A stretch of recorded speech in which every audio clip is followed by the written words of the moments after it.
It's Wednesday night. It is week 2. Magician, Woods Girl, Pilgrim, Berserker. The Woods Girl off to an early lead, and I'm afraid she's gotten even more luck since we've left here. Since I drew events,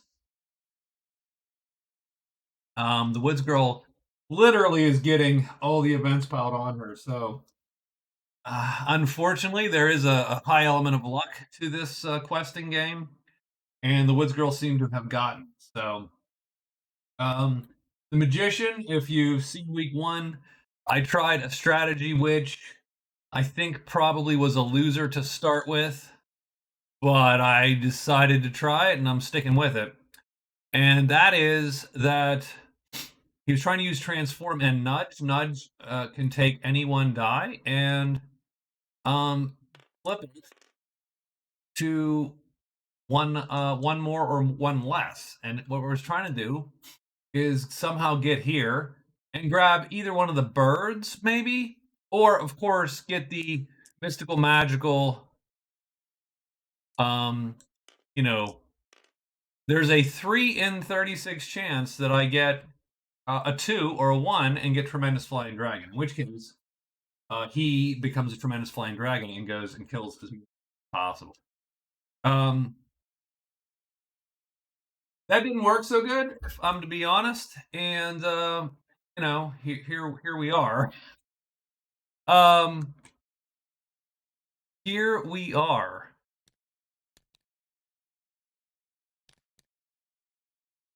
It's a little weird because presumably the transformed dragon is not the same as the dragon. That's sort of wacky, but okay. Um, let's see what the. Oh, it's just a flying dragon. It is a tremendous creature, but it's T4/4 on each side. So that's sort of fascinating because that's not the same as the tremendous flying dragon, which I didn't know actually. I thought it was just the tremendous flying. Um, which is like the alpha, the S tier transform in the game. Having said that, fine, it's still a good transform, and it still protects you from almost everything in the game. And he would, but I've rolled frog, so it is a loser. We're gonna try one more transform, I think, and that's sort of gonna be our week. And if we don't get it, then we're still gonna head to the ruin, use our ability maybe to walk the woods, maybe fly to see where we can get. The woods girl, she had a great first week. Um, she spent literally got her first day. She completed 2 quests in her first day because she had gambler and challenge. It just so happened the challenge was a member of the company at the house. So big risk. She bought the crossbowman from the company, unhidden, won that fight, scored 2 points, gambling and completing her duel. Now she's in the deep woods, and the warlock's gotten lost right there, and the wood sprite has appeared right there. So truly, all she has to do is grab this warlock and take him back to one of these dwellings, and she's going to score a point. And the warlock will become neutral to her. Those two. It's not a huge deal for her, but at least it gets her an extra point. Um, the wood sprite, an easy way to get a quick point. Again, if she can search that, she's good to go. Now, this tile does contain danger. She's going to draw bats if she stays in there too long. However, you can control bats and has a purple source to cast that, even on a day which is not a day 7. So she's in good shape. She's raring to score a couple more points this. Um, the Pilgrim's done okay. Um, he has not. Has he scored any points? Yes, he scored rescue. He rescued a member of who did he rescue? Oh, he rescued the other crossbowman again. So he rescued a guy. He hired a knight, which he has for 10-ish more days. Killed some trolls, killed some ghosts. I think he's heading to the crag right now. Um, heading to the crag. See what's up there. Maybe catch a spider in the mountains. So he can take care of Spider Slayer. He has sudden insight, so he can quickly locate. Right? Sudden insight is play a locate result. So if there is a treasure site, he can be on it in a heartbeat. I think that's our goal for the pilgrim. Does the pilgrim have? The pilgrim still has wish for strength, so he is doing tremendous damage on his. Our last but not least, the berserker. The berserker has two rogues in his employ for another week at least, and he's at the vault, hoping to open that damn vault and grab some loot. So this is week 2. It looks like it will be eventful. Hoping the magician can manage. There's also a wolf bounty for the next 2 weeks. Anyone kills a wolf, they're going to get a victory point and maybe some cash. So that's where we're at. Let's write some moves. So where are we in this factory of sadness here? We need to cast a transform. We transforms to type 6, so that's that guy. We're gonna rest 3 times, so drag a bunch of crap. That makes a lot of sense. Um, don't necessarily like walking just right up in there.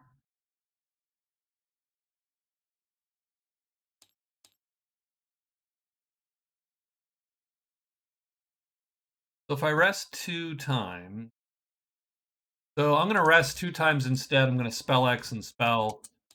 That'll get my gray magic back, and then we'll figure out what to do there. And I'm hoping we can change our luck a little bit here. So he has his day 8 written. The Woods Girl, her navigator, she has found found this path here, the cliff, and she's found this path here. This is the last path she has to find. So she's going to grab the warlock there, go to the wood sprite. So she's going to move to. She's going to. Oopsie. She's going to hide, move to 1, and then perform 2 searches.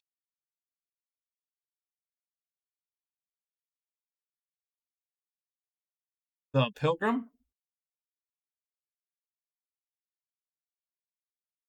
I think the pilgrim's going to hide and go 1, 2, 3. He's going to go right up into the crag. So he's going to be crag 2. He's going to hide once, move, move to crag 2. And then finally, our berserker, who has found the vault. No, he's not found the vault. He hides once, searches 3 times. And that's where we're at. It's an easy day to write. And now we need a monster roll. 6 bats. Okay. See where that takes us. So we got some bats. And get the magician going first. And the magician is going to pull back 2 chits, type 6. He's going to pull back a type 2, and he's going to flip the type 2 to gray magic. And he is done for the day. The pilgrim is going to hide. We hope he does. Moves up into the crags. We got some stink, and we got roar 6. So, unfortunately for the pilgrim, that is nothing. That's nothing good. And he has no other reason to be in the crowd, really. Stink is good. Is good. If we could force the damn 5 to come up on the monster roll and get a spider, he would happily do that.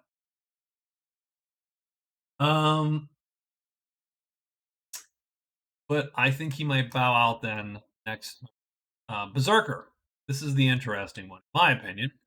We are hiding. We do.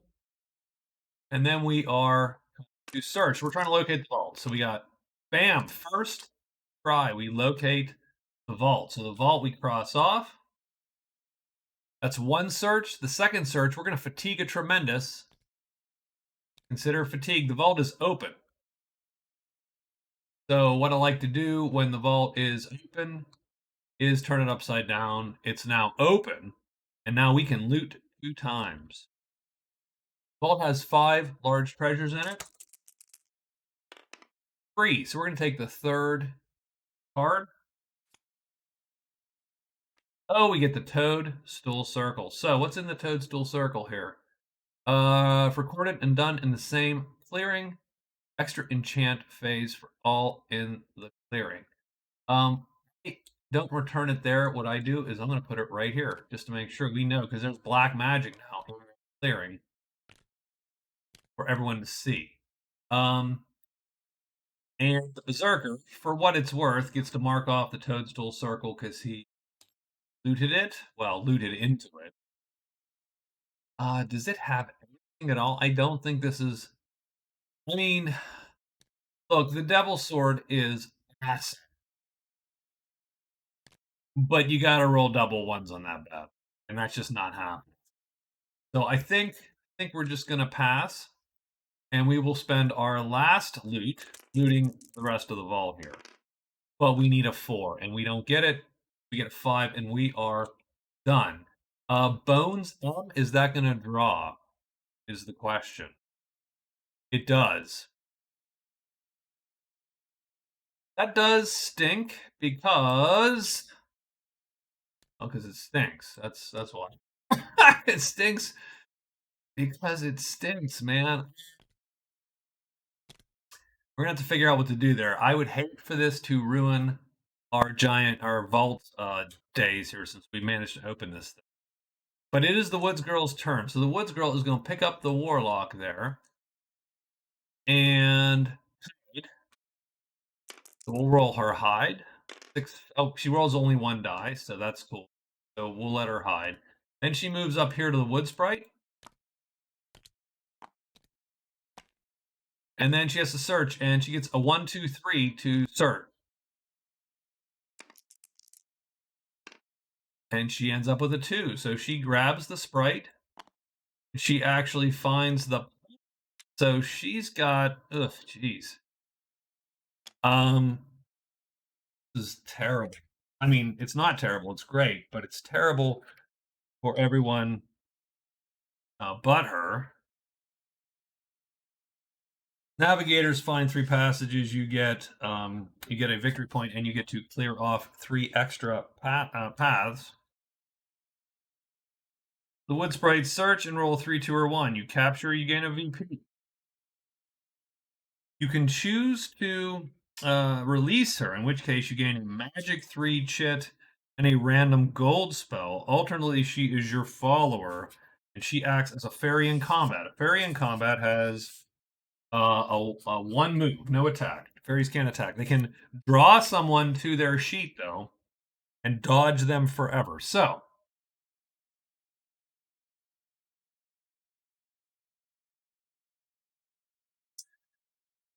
the question.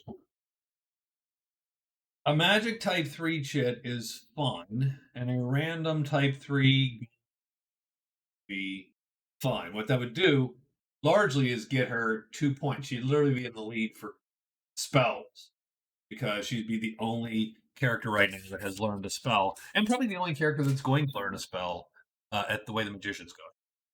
So the Wood Sprite is great for her ambush bow girl strategy, because the Wood Sprite can infinitely dodge most creatures. Every creature can line up, of course. Um, Nonetheless, she gets a VP. So right there, she gets a VP. She also gets another VP for now. So she scores, putting it right here. She scores plus Wood Sprite, and she scores plus Navigator. She crosses off 3 more paths. We're gonna do Mountain 4/6, just cause.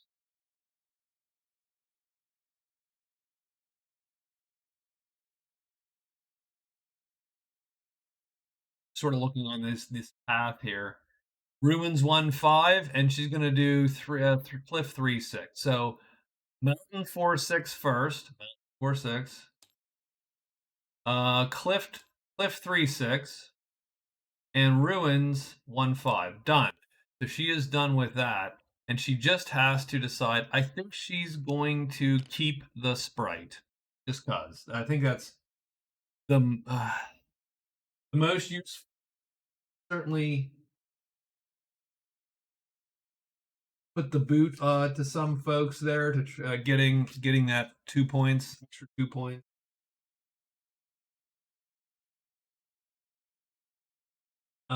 But she will keep the sprite for now.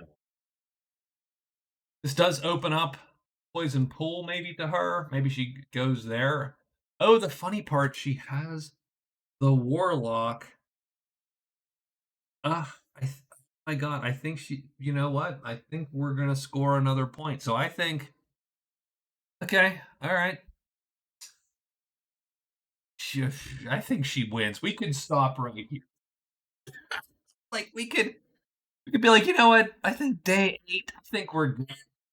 I mean, we're gonna keep going just because I want to see who ends up where. But man, she is gonna clean the heck up. Now, the nice or the truly though, she does get some bats. So we're gonna pull some bats. I think she gets Howl, right? So yeah, she gets the 2 on her. So end of day, 2 bats appear on her, and then that warlock is not staying. What is it, 2 or 3? And then the 3 bats go to Howl 4. So she is in bat territory for sure. Um, Now don't tell me like the wood sprite's like a gold magic. I'm like that.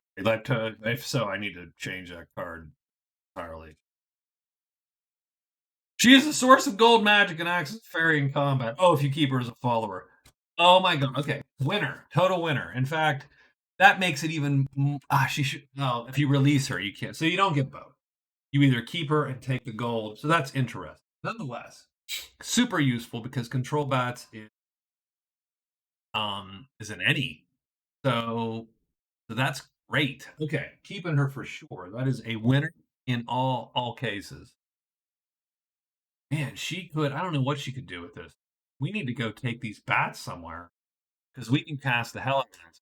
Now, problem is, so if you cast it, you're gonna fatigue it.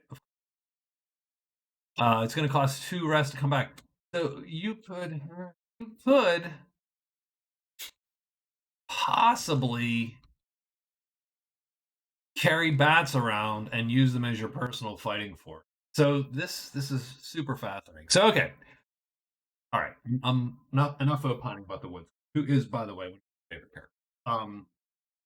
So I'm very happy to see her doing. Yes, it's the end of the day, and we have a couple things to think. The first thing is, I suppose, the first question is, I think we're gonna fight this bad. I think the Berserker does not want to be run off of the vault because of this stupid bat. If we killed the troll, the tremendous troll is still out there to kill. And we have giant slay. So we could get giants here. That would be great. We want to kill this bat. So we're gonna take this down here. We've got 2 buddies. Um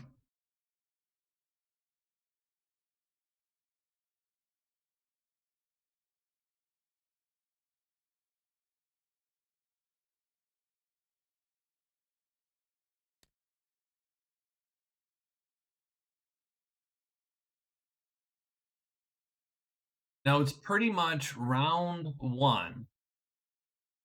We will guarantee to hit first because we all have longer weapons. So I could pull him to one, and then one of these guys is gonna die unless we kill this thing. And we don't kill if we flip. We only kill if we line up. It's a good chance of lining up because we got 3 people to line up. So that's a 1/3 chance. So there's 2/3 times 2/3 times 2/3 of missing. So that is what? That is 8/27. So the chance of missing diminishes down to about a third. But the chance of missing or flipping is higher than that. So we've got a little bit of possible disaster here. We could pull him to our sheep, but then our guys aren't going to really be able to handle the fight. So what I'm going to say is, I'm going to say that we're going to, okay, I mean, I don't want to lose these guys. Hey, what's up, F5 Neuron? What's going on? How are you? I haven't talked to you in a while.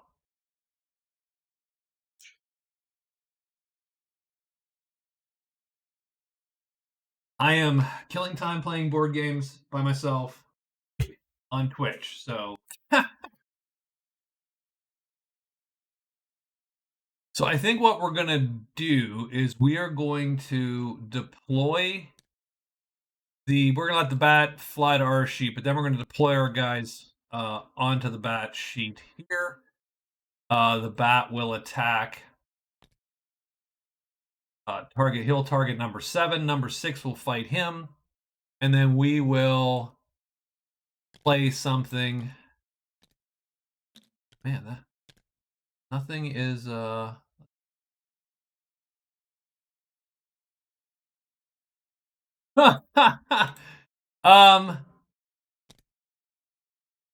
I will you know what, I will give you that. I'll give you that. Because yeah, this game seems a bit confusing. And the answer is it was I've heard it called the second most complicated board game in history, and I don't know if that's true. There's a lot of gigantic Hex and Conquer war games that I've encountered in my day. But this one does clock in, on a scale of 1 to 9 as a 9 on the old Avalon. They used to put out these. I don't know how old you are, F5, but they used to have a catalog, Avalon Hill, with all their old games, and they have Squad Leader and Advanced Squad Leader, and all these games, and they had like a rating, and this was one of the highest ratings they had as far as complexity. It took me about a decade to learn to teach myself to play this game. I'm pretty sure I don't do it correctly. Just keep that in mind. Okay, so but for fighting, what we want to do is we want to either line up on the same line as this guy, this giant bat, or we want our attack number, which is the red number, to undercut, be lower than the blue number. That's not going to happen this fight. This bat is the fastest thing on the board, and indeed, it's going to hit one of these guys and kill them every round. Except for round 1, we have the chance to attack first because our weapons are longer, and that's how you determine order in round 1. So what I'm going to do is I'm going to roll dice. We're pretty much all. It is. It is. Now, mind you, I wasn't studying it like a college degree or anything. It was off and on for a decade, and I was 9 when I got this game. So a 9-year-old learning this by themselves, obviously a little out of was out of reach for the time, maybe. But plugged away and figured it out for the most part. So let's oops, whoop, whoop. So let's do this. We're gonna roll where the giant bat goes. The bat goes 6. So the bat. Oof. Wow, he does exactly what we don't need him to do right now. But these guys also have to roll because they are not on their own sheet; they're on the bat sheet, so they can go in one of these 3 boxes. So what we're looking for, I'm going to call 1, 2, 3, 4, 5, 6. So on a 6 or 5, this guy's going to line up. Oh, and that was a 4, so that totally sucks, actually. So he's going to go here.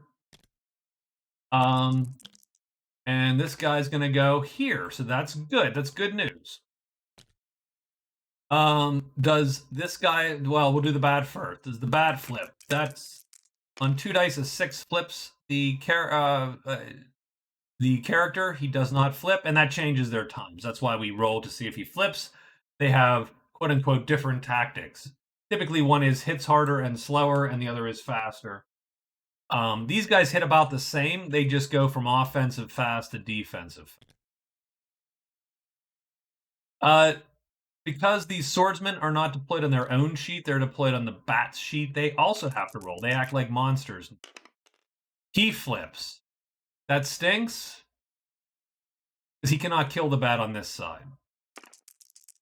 Hopefully, though, our important guy flipped. That's what we didn't want to happen. So, on round 1, all of our weapons go first, because we have gray numbers. That's weapon length.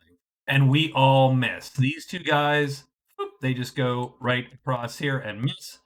This guy connects, but he does light star damage, which is medium, and the bat, and we can tell this by the size of the counter of the bat. The bat is a heavy creature, so you needed to do heavy damage. The bat, he hits the bat, does not kill the bat. The bat then eats him, because the bat does medium damage, and our guy is, as you can see, an M. He's a medium. So he is dead. He goes to the dead pile. The Berserker is going to lose 2 notoriety, because that's the notoriety value of our guy. And now we're on round 2, and the bat is fastest here. So the Berserker now has the choice of running and leaving his guy to the dogs, or he's going to lure the guy to his sheet. His weapon flips because he missed last round. And we're just going to have to take the 1/3 chance of... What are we going to do? We're going to take... And the worst part is that helmet does us very little good right now, simply because of the damage the bat's going to do is medium. It doesn't really matter what we play here. It doesn't really matter what we play here. There's not a lot of choice here. This is literally a 1/3 chance of lining up and hitting this guy. And otherwise we don't line up and hit. And he will hit us every round, and he will wound us every round. So that sort of sucks. And our guy has to sit out because we don't want the bat to attack this guy. So we actually back him off. And we're just going to take him mono a batto here and see if we can't line him up and get a lucky kill. Because the Berserker, I picture the Berserker just wildly swinging his axe as this thing swoops in and cuts him every round with a quick slash of the little claw there on his on the horn on his wing, or just bites him and then flies off. So we're gonna roll. A 1 or a 4 actually keeps him on the correct spot. It doesn't this time. He flips down there. We're just gonna roll to flip him just for protocol's sake. He hits and wounds us, and we can do nothing about it. So we're gonna just play this guy. He is well, I should say, yeah, we're gonna play that one, I think, first. We don't fatigue, we just wound. So literally this is how many times do you get wounded before you kill this guy? It's a little bit, this is just one of those combats which you know. Do we want to... We're actually good on here, because it doesn't matter if he hits armor or not, just the way that he is. He only does medium damage. Medium damage. We don't want it to hit the helmet. Eh. What do, yeah, it barely matters. So let's... But we'll put it there. So let's roll to see where he ends up. 4. Oh, that's crap. So he ends up right across the top here. He stays, and we shouldn't have moved our damn shits. That was my fault. So he hits our helmet. He damages the helmet and wounds us just again. So we're going to wound that one. Next round. Oh my lord, he comes across and smashes the damn helmet into bits. I'm just going to delete it. So I'm just going to put these up here because I seem to be rolling 1s and 4s. And we're going to wound again. And we wound plain old chits. We just take the whole chit and move it over. My God, we are going to get our ass beat, aren't we? All right. Oops, 1/3 chance. Okay, a 4. He hits us again, so he's going to wound us one last time. This is a parting shot from the bat, and then we kill the bat.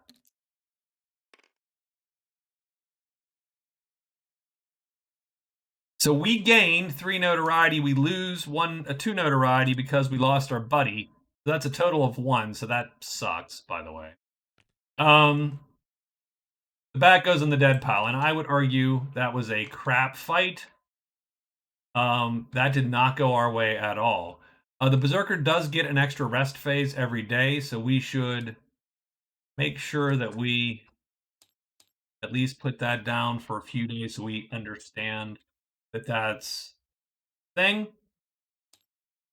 And I feel bad. I feel bad. He lost a helmet, 4 wounds. He lost a hireling. What he does get though is this vault is still his to loot. Having said that, we are not in a super awesome position right now. Just because if the troll does jump us right now, we're not in great shape. So that's the first fight of the day. The next fight of the day, I think the Woods Girl is going to remain hidden because I don't think that oops. Because I just don't feel like it's a good thing right now to deal with these plants. Frankly, I'm scared. And the Woods Girl actually has a better sort of prognosis against the bats because she can shoot them and try to stay hidden. Now, if she doesn't stay hidden, it gets super dicey. So,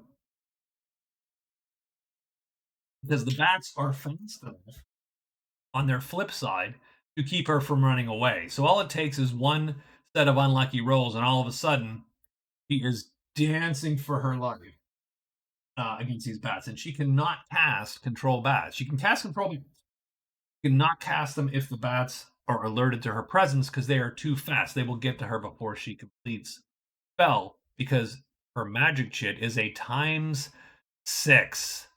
So it's the slowest thing on the board. I think I've seen a ×7 on some homegrowns. So she will remain hidden with the warlock in tow.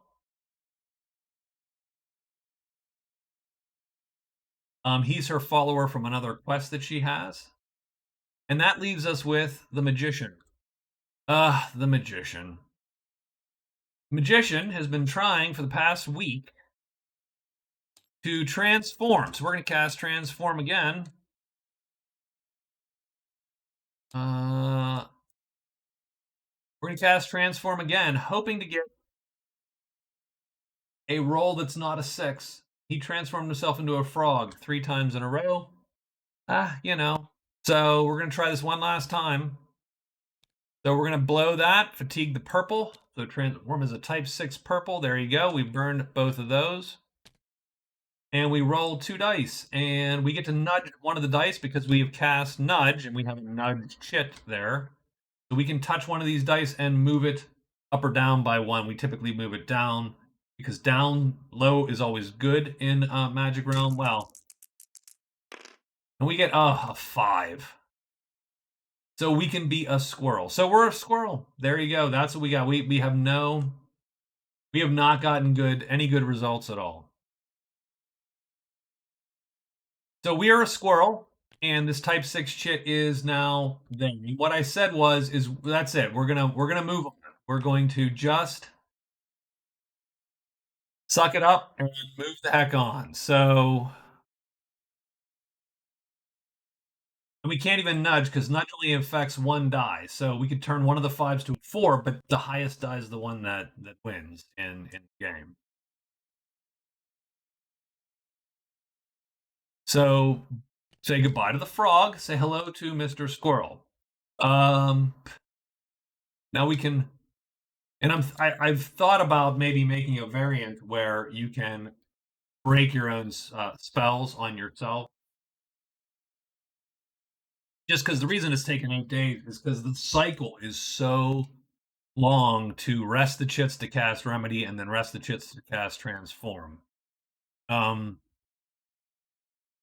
so what we're going to need to do is we're going to need to rest this guy.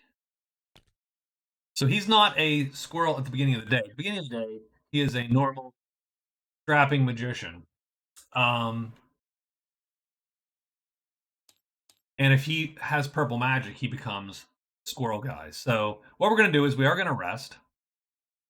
Um, we are going to spell X and spell, and that gets our this chit back, and it gets this ready to roll here. Um, and we might as well rest one last time again, just to get this type 8 in case we want to cast remedy to break this spell. But I think we're going to try to make our way up here and perhaps formulate a stratagem to find whatever, right? So see what's in here, the ruins, maybe the altars up here, find something in the high pass, see if we can't get a treasure or two, and work the game from there. I think we've spent long enough uh boning around with the magician. So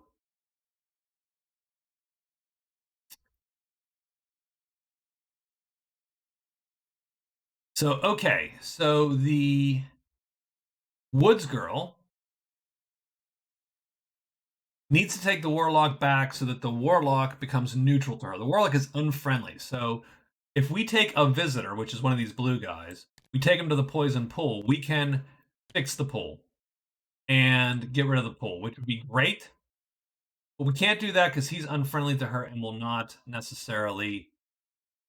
um will not help her. But if he takes her, if but the warlock is lost. If she takes him to the guardhouse and gets him unlocked, he will get one level more friendly, so neutral, and then she can pick him up and drag him to the pool. So that's what she's going to do. She's going to move to the guardhouse. That's going to score. So she's going to score plus lost warlock. That's going to be another point. Um, she's going to hide twice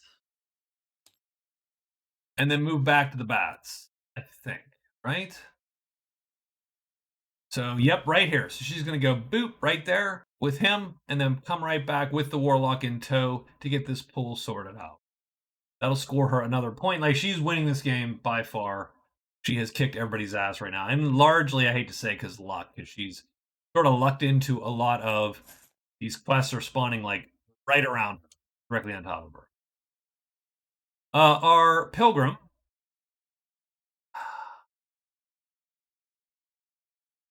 So the thing is, the pilgrim wants to slay a spider. Spiders appear at these purple crosses. And so with the stink in the mountains, we could get a spider. But that's a 1 in 6 chance.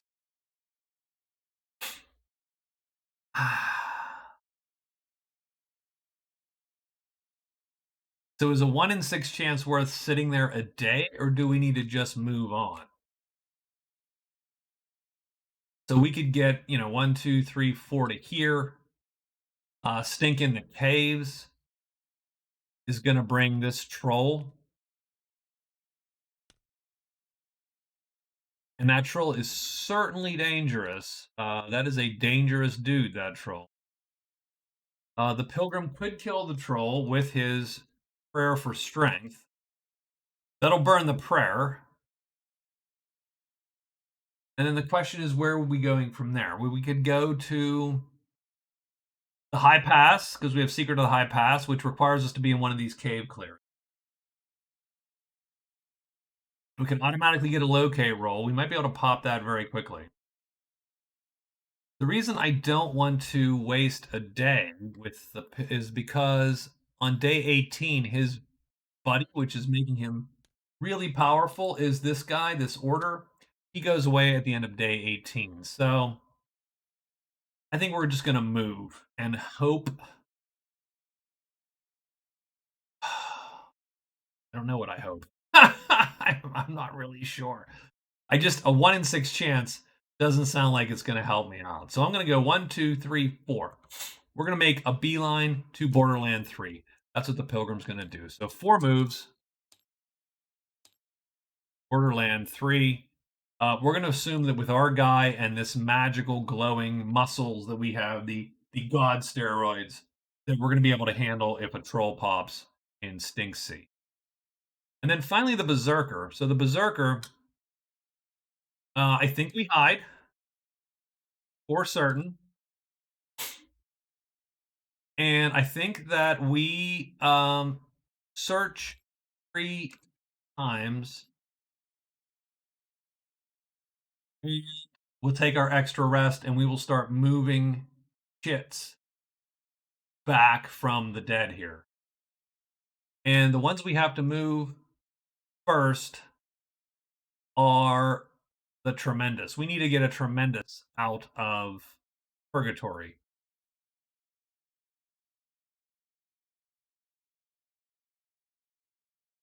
Yes, I think that's what we do. So okay, that's what we're gonna do.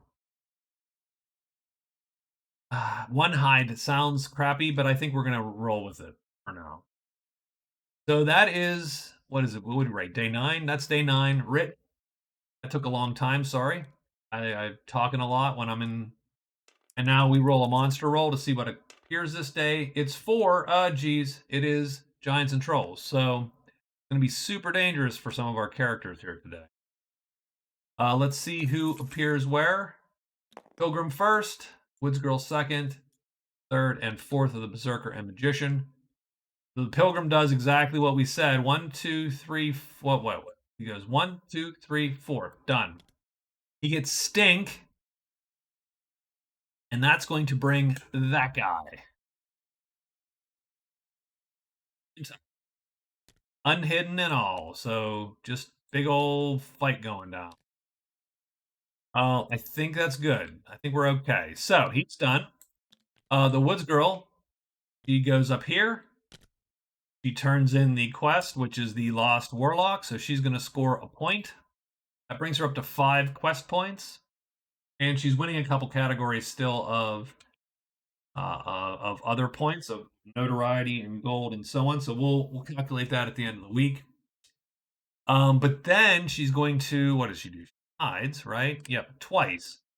And twice she has to roll 2 dice because she's not in a woods clearing, she's in a valley. She succeeds and then goes right back in there, and nothing appears. Berserker's gonna hide.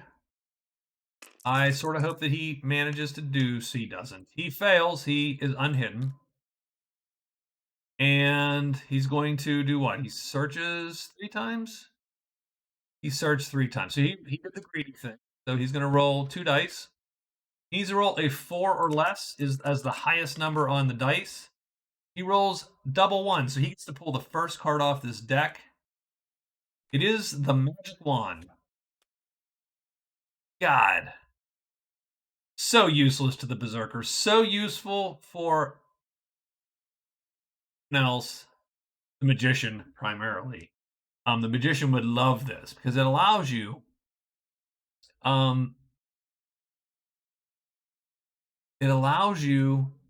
to change the red die. When you roll these dice, remember the highest die is your die. So in this case, as a for instance, the Warlock or the Magician could just flop this to a 1. I don't know how to do that.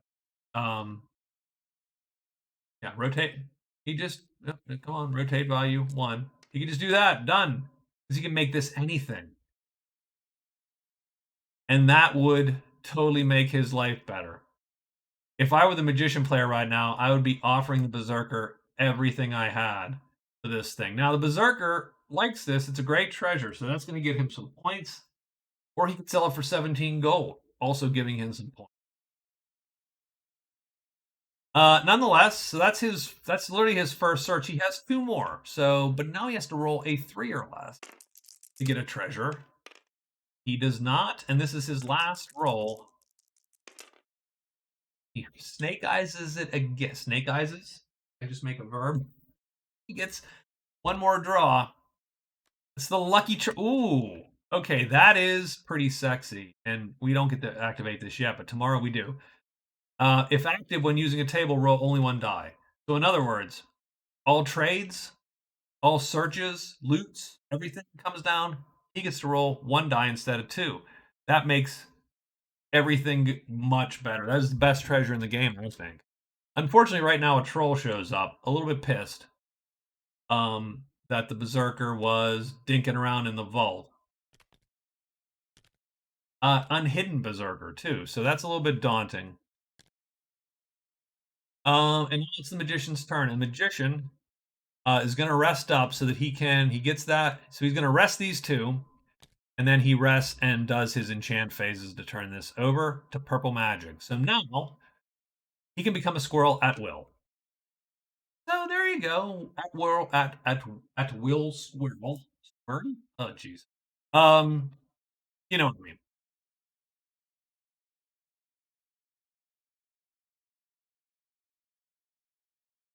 And that's him. And we do have a combat here today, and that is we have 2 combats.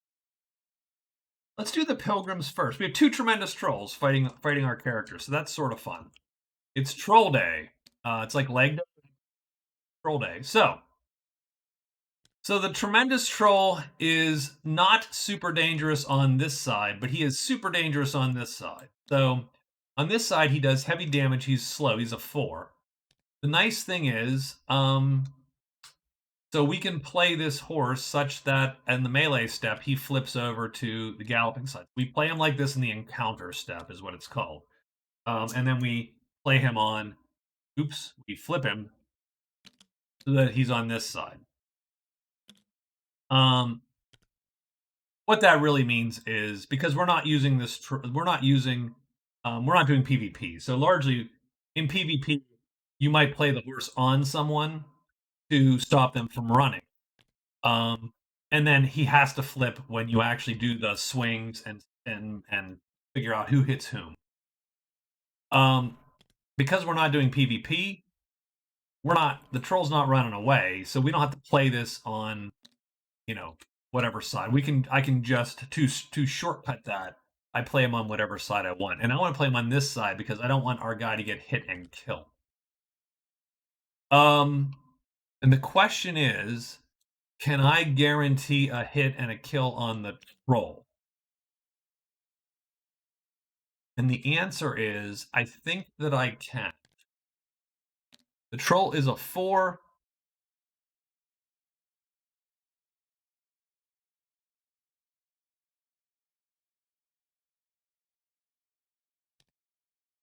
Troll is a 4. We can play a fight M3, but we're going to do tremendous damage because of God strength.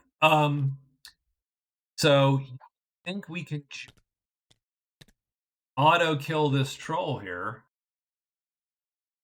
And I don't even know that we need to put the guy at risk. I think we just... I think this one's automatic, if I'm to be honest. So what we're going to do is we are going to play the guy right there.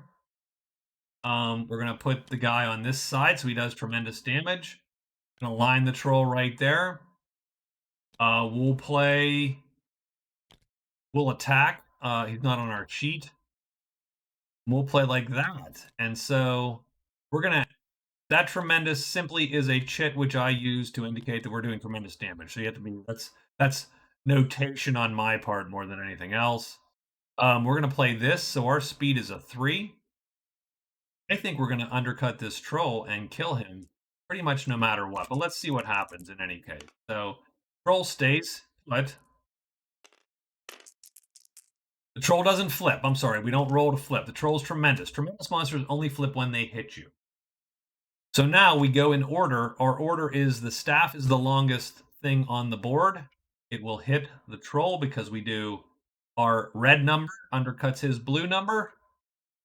That's a hit. We do tremendous damage because of God Strength. And we kill the troll, but we lose God Strength. So God Strength goes away. But if we're not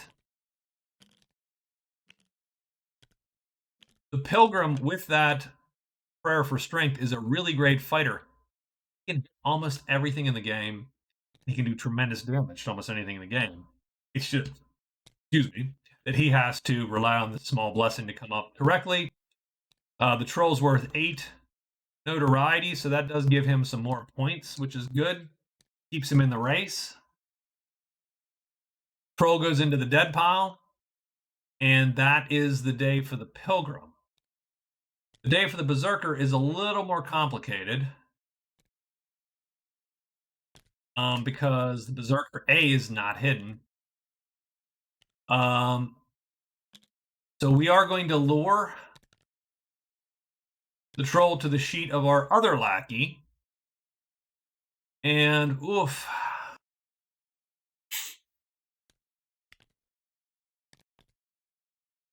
Round 1, the berserker. Oh man.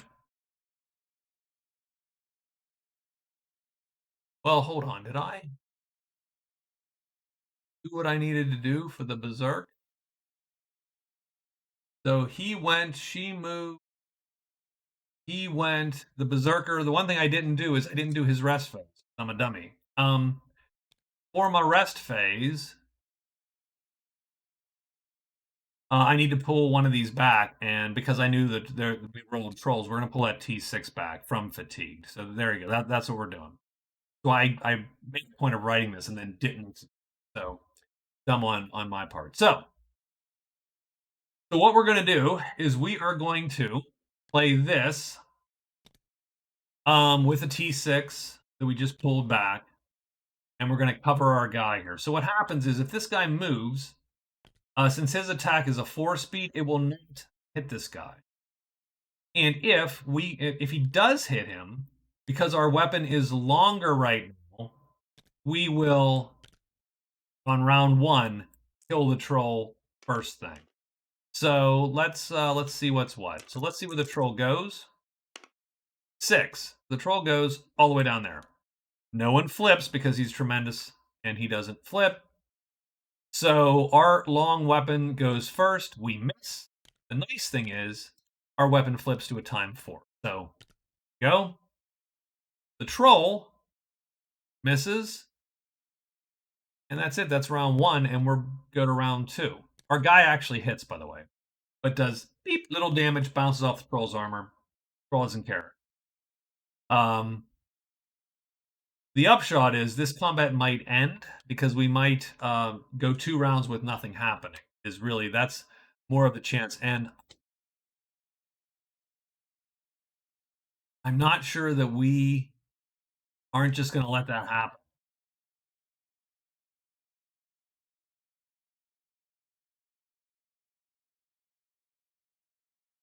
I'll tell you what we will do. Well, no, we actually can't do that. We can. Yes, I tell you what we can do. We can play a move. So we're actually going to play a move as well as a fight, and that will cause us to fatigue because we're going to fatigue around if we need to here to get this guy dead. So let's see where he goes. First thing, 4. So he stays put because 4. Everybody stays put, and so now our weapon is a 4. He's a 4. So they hit at the same time, but my weapon length breaks ties, and the troll has a 0 weapon length because claw and tooth. We played 2 asterisks, so we must fatigue. Because we're in a little bit of dire straits, we're going to fatigue. Oh man, we can't. We're going to fatigue this H5 and done. But we kill the troll, and we're going to get 8 notoriety also. So that's sort of nice. And he goes to the dead pile, and we're getting a lot of dead trolls here today. So that's a decent fight. Our guy is still alive. We all too well remember how Fred died to the bats. And now we are free to loot the rest of the vault here for the remaining days. The Woods Girl stays hidden. The Magician doesn't cast today because he is going to use his he's going to bide his time here and just move into the ruins, I think. So 1, 2, 3, he's going to hide and go 1, 2, 3. So let's get day 10 rolling here. So he's going to hide and move 1, 2, 3 times to ruins 5.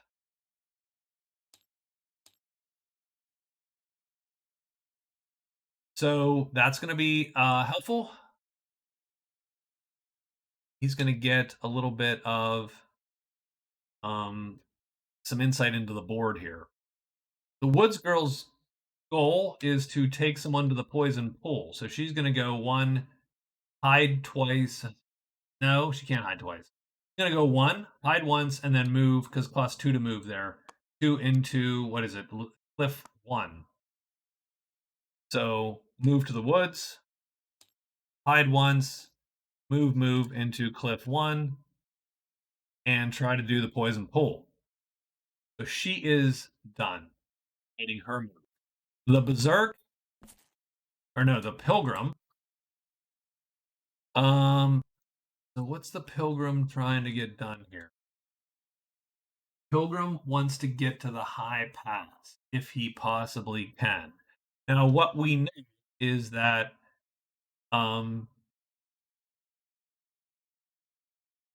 we know that there's no more trolls to show up right now. But we only get 2 moves if we touch a cave. So we can go 1, 2 and just run for it and hope that dragons don't appear. If dragons do appear, oops, then we're going to get this flutter. I don't want to fight 2 heavy dragons. We're not magicked up. So that's not an ideal fight for us. If we're hidden, it is, because if we're hidden, our guy can sort of tank the dragons. If we're not hidden, it's a dicier fight. We're going to have to survive a round and hope our guy gets lucky and kills one of these dragons. So, excuse me. Yes.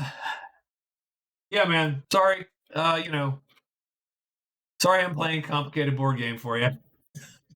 But it's nice to see you.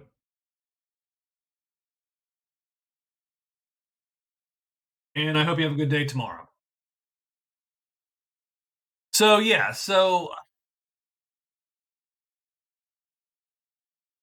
I think we're going to play this one. I think we're going to play this one slow today. And you're going to hide once and move into the Borderlands. What is that? That is clearing 6. Just in case a 1 comes up, we can sort of manage it.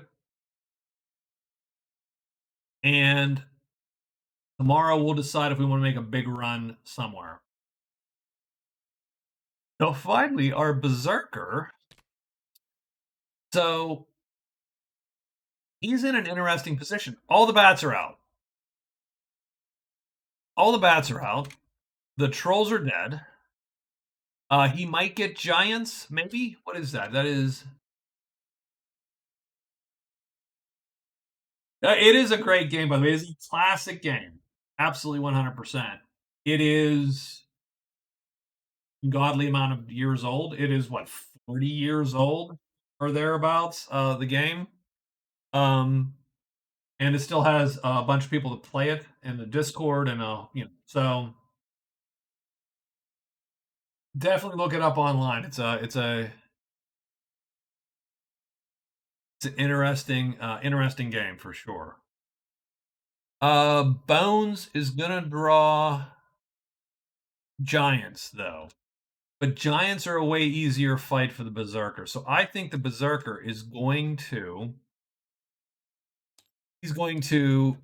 search 3 times, rest, and use his extra rest. So he's going to start pulling these chits back into play because, I mean, because he's got to at some point.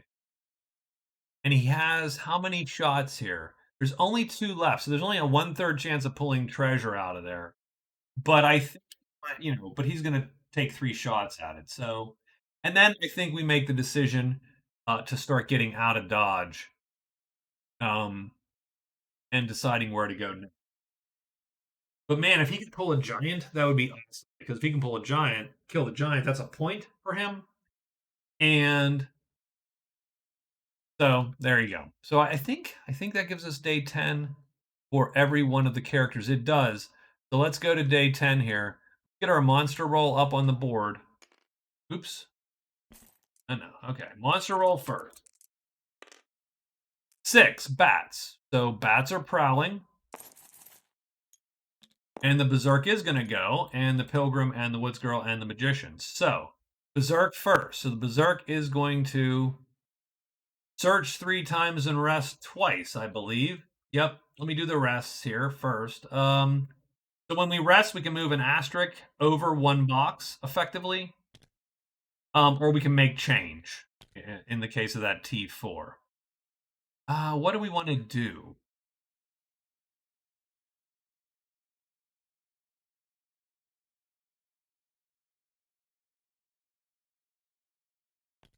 I'm going to move this one over and then this one over. So those are my 2 rests. We're going to search 3 times. So we roll a single die because of the lucky charm. We're looking for a 1 or 2. 2. So we get the second treasure out of the vault. And we get the Enchanter's Skull. Enchanter's Skull has 1 type 4 spell. So it's a purple magic. Those are attack spells. Those are awesome. What it does for us is it gives us 2 great treasures, which is huge for us. And it's another $17 possibly we might be able to get. So we have some options, and we still have 2 searches. Let's get these 2 searches done here. So we were looking for a 1 though, and we get it. That's sort of awesome. And we get a flying carpet. Now, the problem with flying carpet is we're too heavy for the damn flying carpet. So none of the treasures are actually useful for him at all. But they're all worth 17, weirdly enough. It's a lot of cash, and they're great treasures because that's what the red ring on the card means. And those great treasures count toward a victory condition for our Berserker. So he is done. The Pilgrim hid and then moved in. He failed to hide and moved to 6, and nothing appeared because we're looking for orange circles for bats. So that's it. He's done. Flutter could bring a bat, but all the bats are off the board because 1 is dead, and 5 of them are sitting over here. So done. I'm a little sorry I wasted the move, but oh well. The Woods Girl moves into the woods here with her Warlock in tow. She hides once, rolling a die. She is hidden, and she moves up into the poison pool, which has Dankenroar, no orange circles, nothing appears. She is done. And then the Magician, I think, hides, right? He hid once. See if he succeeded. He did with a 4. And then he goes 1, 2, 3 up here, and he turns these ruins over, which is what, and it's ruins, strangely enough. And altar 1. That is huge. The Magician has to locate the altar, sacrifice, and pilgrimage. So he needs to find the altar, burn a treasure on it, and he needs to just find the damn altar just to score a point. So that is good. That is a good thing. I'm very happy with that chit draw. Unlike all my rolls, I'm happy with the chit draw. That's it. So I think that's it, with the caveat that the Woods Girl has brought a neutral visitor to the poison pool. So let's take a look at how do we resolve the pool. Poison pool.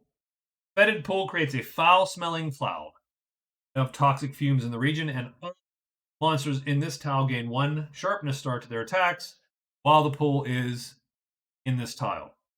Character can resolve this event in one of the following ways. Well, we don't have any 2 or 5. We cannot purify the pool with exercise, meld in a mist, or remedy. The magician could have, not her. But she does have scholarly advice. She has a visitor who's at least neutral with her. They become her follower, bring them to the pool, and they purify it. And so they did. The pool is done. This girl is on fire. Um, she's scoring poison pool.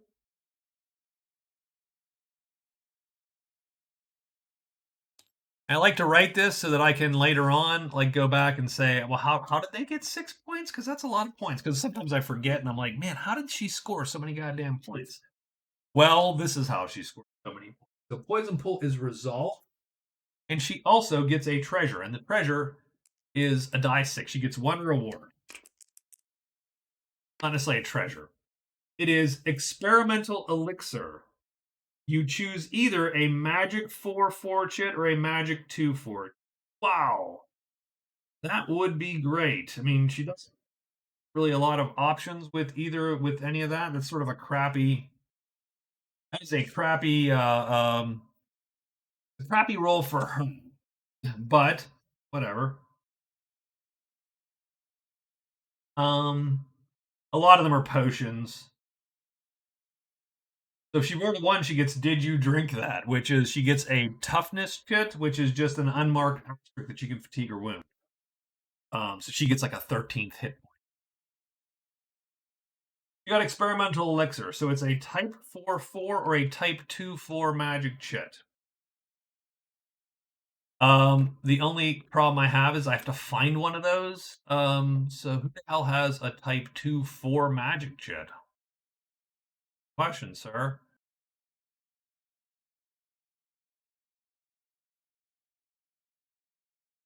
What are the magician's speeds? Oh, he has. Well, what is his type 4 might be a Thrad 3. A type 2's a 3. His type 4 is also a 3. Yeah. So his chits are faster. Let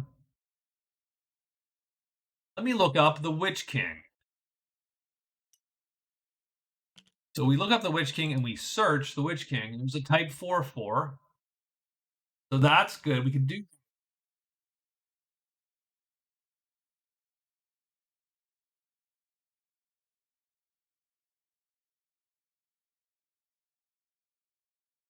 I don't think it's that big of a choice because I don't think that it's going to do much for us in the long run. Let's see what the witch has just for giggles. I'm just curious now. Does she have a type 2/4? No, she has her type 2s are this is a 5. That stinks. I don't know that I can find a type 2/4. Maybe the druid? I'm pulling all these bags out. No, he doesn't have a type 2/4 either. All his type 2s are super fast also. I think I mean, okay. Well, I'm just looking for one more. Now I'm just he has a type 2/4.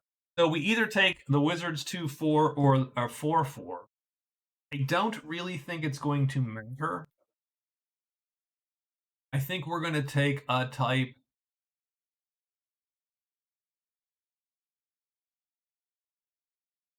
4/4. There you go. Done.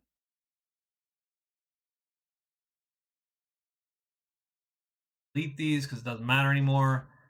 She gets a type 4/4 chit all of a sudden. Um, and there you go.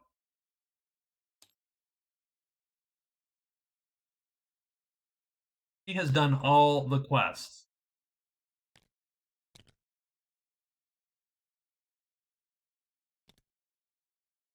And we return the warlock to his dwelling. And that is pretty much all we got. So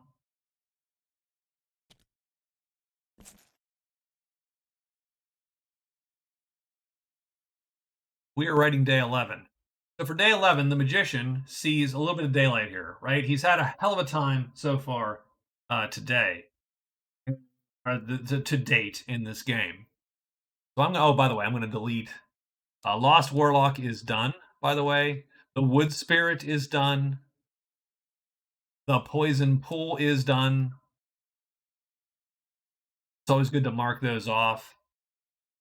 Uh, Lost Warlock is done, so let me discard those cards. Done. There you go. We've cleared out actually 3 of those events. The magician has seen some daylight, right?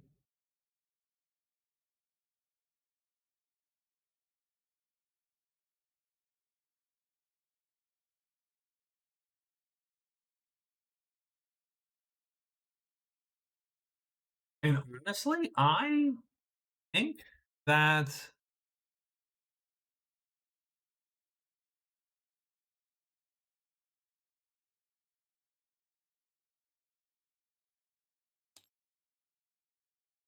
I mean, we might use our superpower here, which is, as squirrel guy, to squirrel up. So if we burn purple, we are a squirrel, and squirrels can walk the woods. And what that means is that he can move without following the paths. So if the squirrel walks the woods, he can go straight to ruins 1, and then he can search 3 times.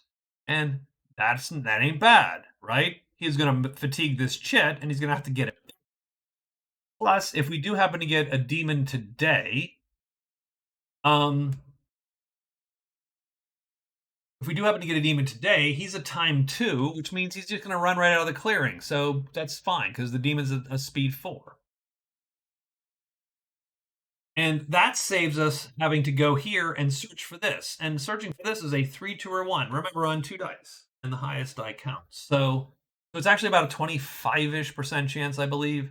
So this gets him right there, and he just has to search for this. And I think, does the magician have? No, he doesn't have any special find things on cards. That's the pilgrim. Oh, well, yeah. So there you go. I think that's what we're gonna do. The Woods Girl uh finds herself. So we got Navigator. Navigator is done, and we picked up Guide. And Guide is automatically find a path or passage without having to. You don't have to roll for it. You do the search. That's strangely useless to her right now because she has um because she's found the one she wants to find. What does she need to do? She needs to locate the horde. She has sources. She also has a gold source in her pocket because she's got the flippin' wood spirit, the wood sprite on her side. So I'm wondering, where does she need to go? Locate the horde. So, um, the horde is possibly, so it's either in the caves. Is there any place else we don't know? Caves, the high pass, the ledges. She's also very good against this goblin horde because she could and ambush them. And she's very good at running away from them because they're all time 3s and she has move 2. So she could score there. And the question really becomes, how does she get there? And I know how we get there. We get there by controlling some bats.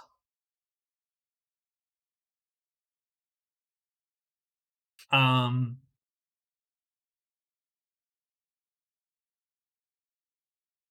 so can the bats fly her there? 1, 2, 3, 4. The bats could indeed fly her there. Now, the problem with that is simply that um,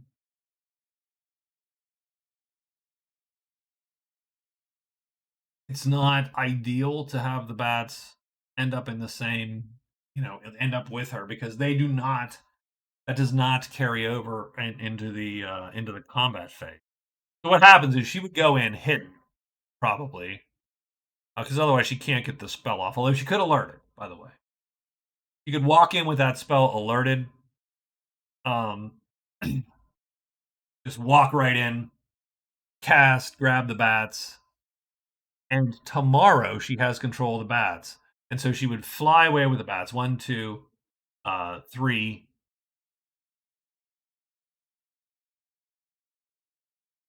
four or whatever. But the problem is then the bats would end up with her. And during combat that day, they become hostile because they become hostile just before combat. So you need the ability to cast that consecutively 2 days in a row. He doesn't really have that ability, which is a little bit lame, in my opinion, how that's set up. But it's it's set up so she's a hybrid caster. She sucks at it. So what are we gonna do?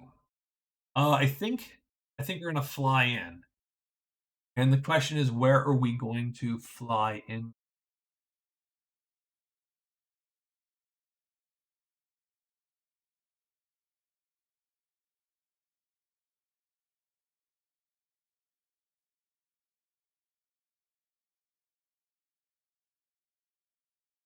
No, I do play that they can drop her off and she can move them to another tile so that she has the option. But can't do that if she does 4 times. If she goes one, two, three, four, um, they're gonna have to land with them. And they're gonna go say here, and if they go here, she can't get to what she needs to get to anyway. She can be closer to things she's interested in. Sure how I feel about that. How about this? So we know what we're gonna do. We are going to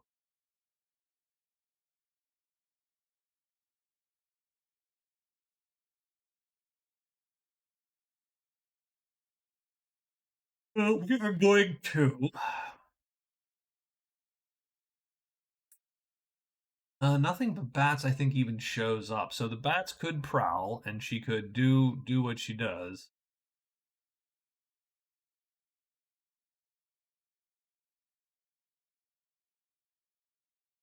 So I think she's going to rest. She's going to alert her type 7, and she's going to move into the bats. And if more bats appear, she gets 5 bats.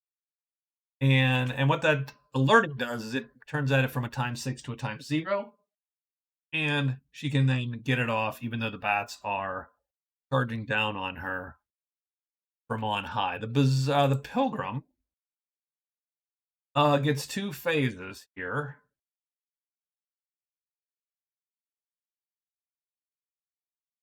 Pilgrim is interested in what? He's interested in high paths.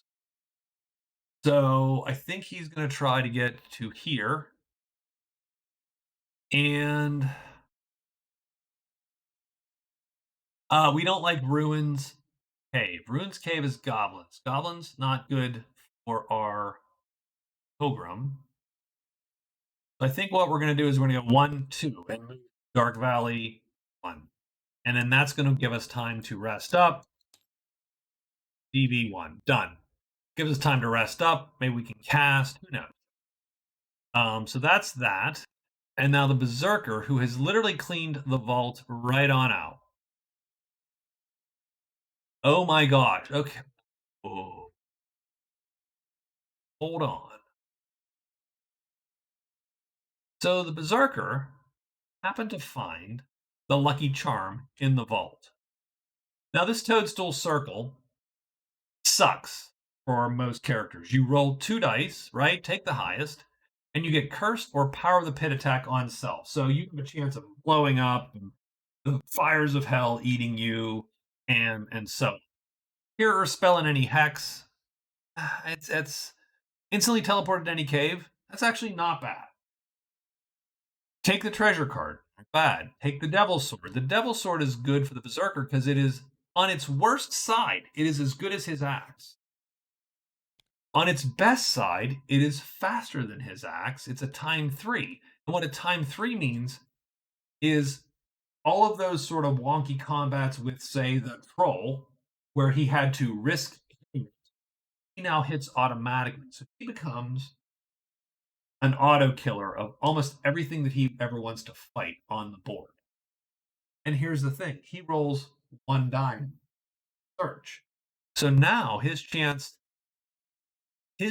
of getting the toadstool circle goes from getting the devil sword goes from 1 in 36 to 1 in 6. Ah, I think oof. Okay. So I think what we're gonna do is we're gonna do a couple rests, get ourselves back into fighting shape here. We're gonna do 2 searches, and then we'll do our final rest. So what that's gonna do is we're gonna be able to drag a couple of these back to here, maybe drag this move. Oops, we have another move. That's right there. It's always good to know where your moves. A lot of these boys have a lot of fights and not as many moves, and they get that means they're going to get tired quick. So we drag this back. We drag 2 of these back to fatigued. So and then we make our search. I think that's what he's going to do. So that's a day 11, day 11, day 11, and day 11. We all have day 11. So this is a very interesting day 11 for my berserker. I mean, I love all the treasure, but I have to admit the berserker, being the muscle-bound Viking that he is a little pissed off. He's like, "Oh, I got magic shit. What am I gonna do with this? I got a wand. Like that doesn't help." The lucky charm is the best, one of the best things to get. So I will grant him that. Let's make a monster for day 11. We get a 5, so we get spiders. Ooh, that's interesting. Pilgrim's a little pissed because he's not back in the crag, but let's see what the sequence of play is today. Looks like the Pilgrim is first. Berserker, Woodsgirl, Magician. Pilgrim's first. The Pilgrim makes 2 moves. Move, done. That's his whole day. Berserker has an eventful day here. Where is he? There he is. He's going to rest, 3 times. So he's going to drag this back to here.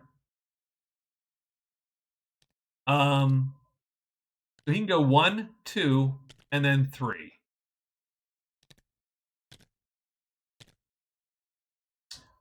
So that's okay.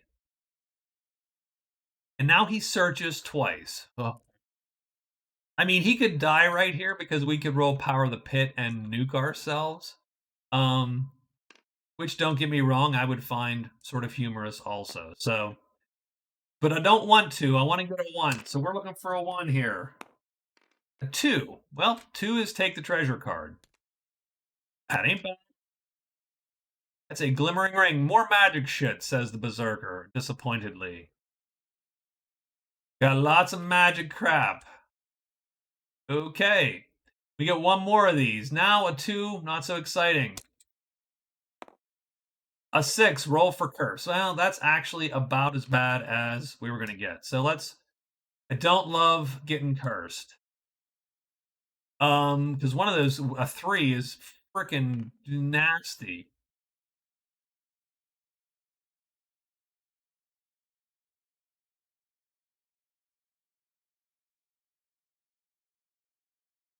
Does he have to roll 1 die? Because that would be miserable. that's sure. Does the lucky charm force you to roll a die, or is it a maybe roll a die? Oh, would that suck? Where are the treasure? Are there treasure card explanations? Treasure. Probably in the appendices, right? That's the least you need to play Magic Realm. That's great. Spell tables, that's awesome. But list of spells, list of treasures.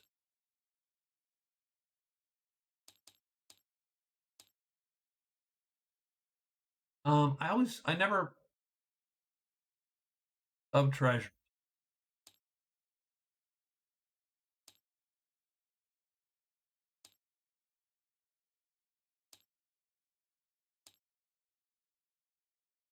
Uh, Lucky Charm. Oh God. Okay. When a character has this card active, when he uses a table, including curse or power of the pit, rolls a single die. That blows because all the bad curses are up here. All right.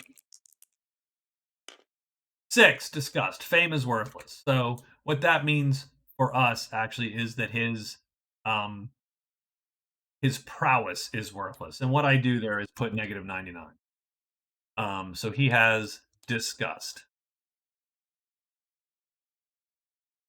So that stinks for him. What he needs to do is get to the chapel. The chapel is way out of the way. He does not have a good. That stinks, and I'll tell you why that stinks. Because he can no longer score for killing stuff. Doesn't score. He can record it all day, but he's not going to score any points. He is negative, and so he can win at all. So that is a bummer for sure.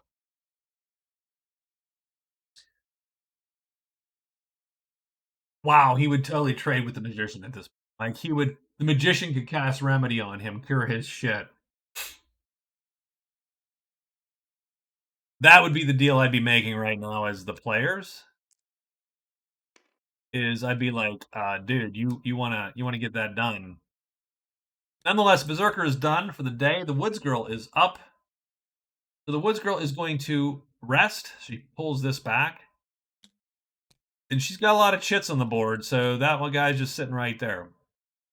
She alerts this, and what I do when I alert is I just twist it onto the side a little bit, and then she walks into the bats. Brazenly walks into the bats, and nothing appears because it's spiders. So done. And then our magician friend. So magician is going to burn his purple. Poof! It is burned. He is now a squirrel. For the rest of the day, squirrel. He walks the woods to 1, just like that, and then he's going to search 3 times. And he's looking to locate. So he needs a 4 or a 1. That's a bad search. Also bad. That's 2. He gets 1 more of these. 4. He located the altar. All right. So he locates the altar. He gets plus locate altar. That's a point. He actually has a point in cards. He did a good for him. Good, good, good. I am glad that that happened. He needed that quite a bit.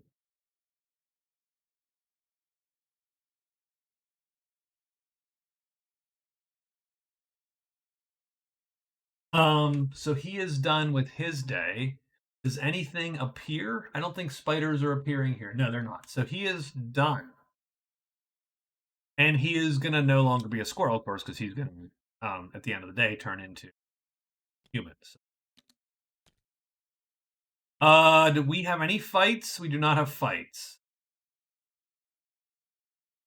But we do actually have one fight, and I'll tell you what we're gonna do. So the Woods Girl is gonna cast at a time 0 with gold magic because of the wood sprite. She's going to cast Control Bats. So she's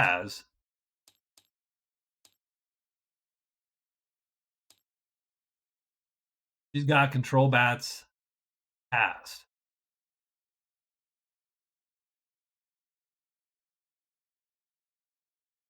And so that is that. Now we need to figure out how day 12 looks for our heroes. So the magician is no longer a squirrel, and this chit, which is the one we need, is fatigued. So he does need to make a decision as to what he's going to do. So let's look at the altar real quick while we're here. So, also a locate altar goes away. So what is his card? His card is Troll Slayer. Kill a troll. That ain't gonna.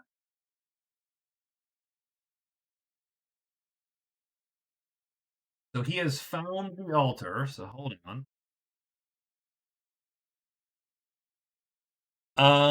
Let's take a quick look because I think pilgrimage only requires 2 of the 3 to be found to score. But let's look. End phase and clearings containing chapel, shrine, altar, or monastery. Because if any 2, you can turn it in for 1 VP. If you visit 3, you gain 2 BP and a magic 6 chit, so much like the White Knight, and a random spell from the type 1 class. I don't know that he's gonna spend time getting 3, but the chapel is close-ish, and he can walk the I definitely think we're gonna try to get that done.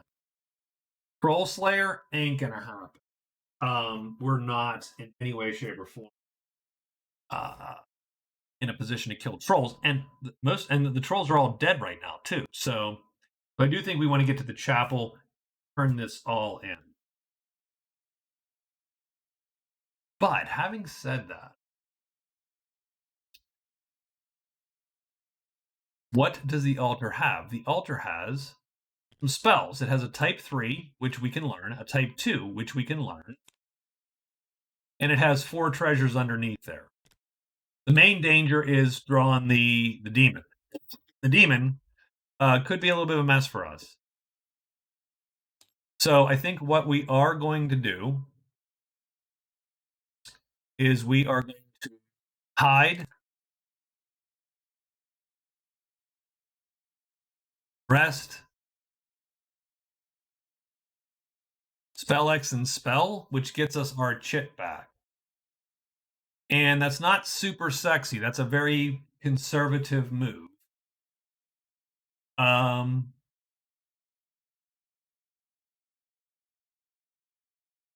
you know what? Actually, I tell you what we're going to do. We have nudge up and ready, so we are going to go the actual opposite route, and we can run from the demon also. So we are going to instead, like a boss here, we're going to hide, search, search, search. We found the altar. Let's do what we need to do. We have nudge. We can change 1 die. Let's make an aggressive move instead of a conservative move. Try to get the our guy a little bit of power there. Woods Girl. So the Woods Girl has 2 bats under her control. So what are we gonna do with 2 bats? Well, she wants to fly, and I wants to fly. Where does she got? She got Purple Source Guide and Locate the Horde. Well, we have no idea where the horde is. We just need to get 1, 2, 3, maybe.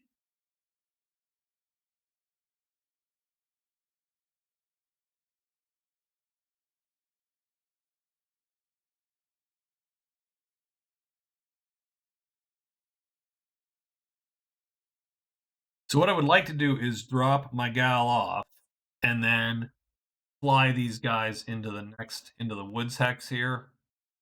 And again, I think that's playing a little fast and loose with the fly rules to make this control bats sort of more. I don't think it's fair that if you fly with something that they land with you and then you fight them at the end, or I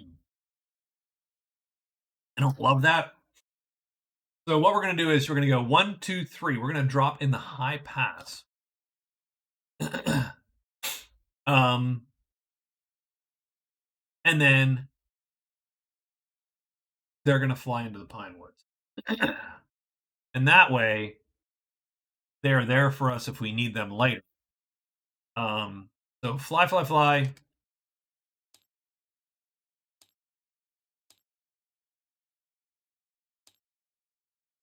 And then the bats.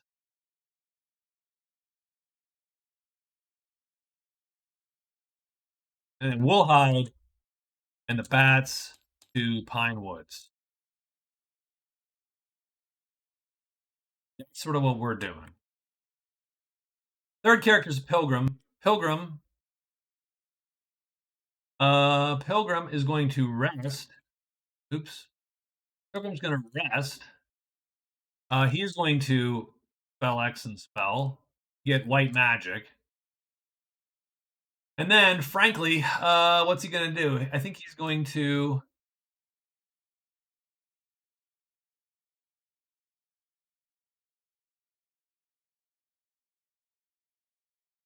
Ton heat. And do right now.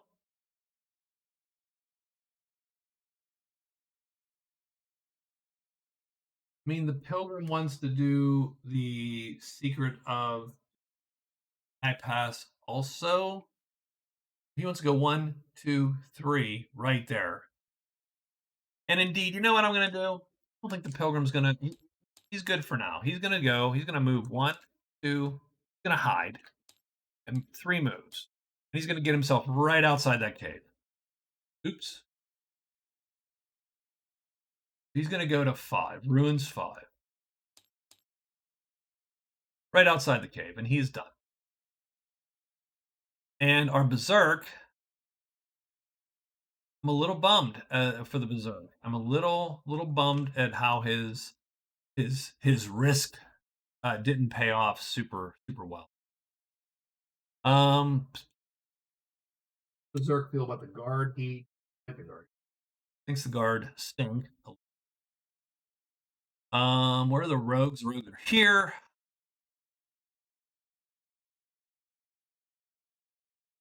He wait to go through the caves to get to the mountain. I mean, we could sell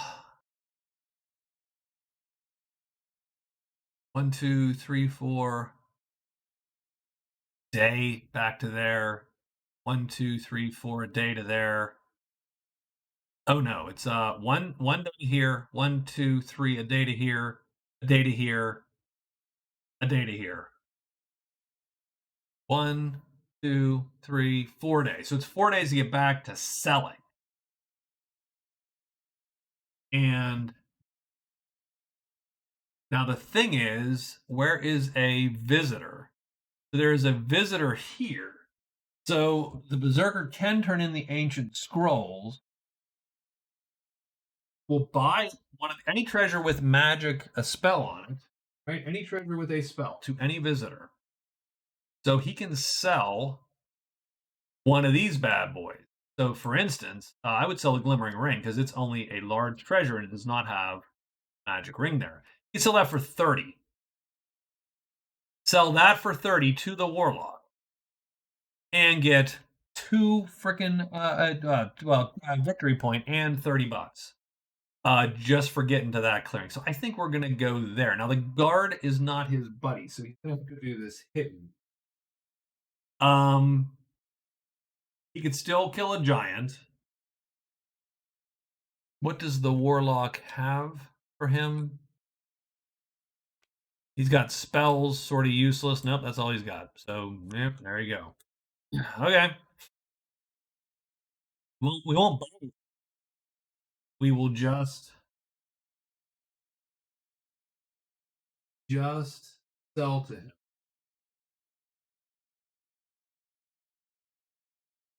And then we can make some decisions on quest card. So I think that's where the Berserker's headed.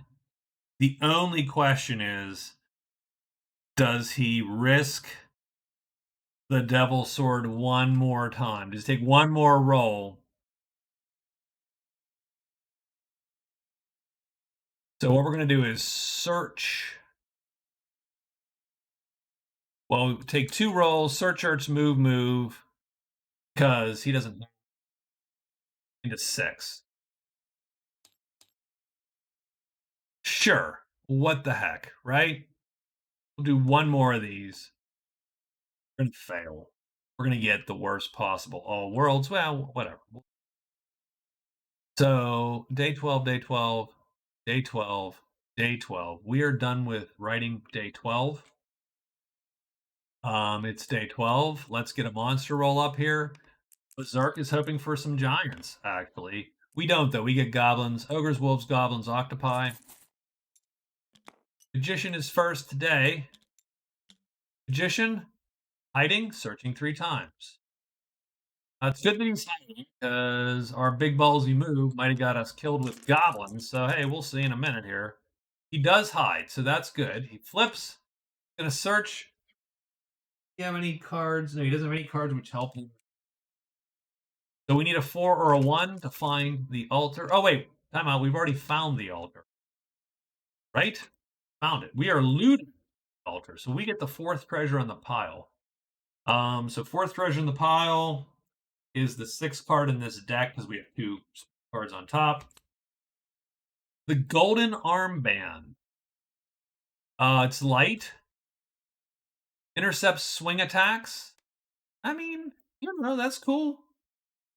Destroyed if someone does greater than or equal to harm M. That's sort of lame.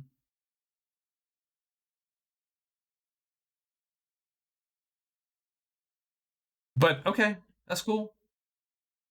It's a piece of armor. It's worth 15 bucks. And he can sacrifice it right now. Because he has sacrifice. Take a large treasure and sacrifice it at, let's see, is it the chapel? Is it, I think I upped the places you can sacrifice. Altar Shrine Monastery. Sacrifice right now. So he can do the sacrifice thing. So I think he's going to turn that one in. So this is going to go away. He just deletes it. Boom, it's gone. And he pours sacrifice.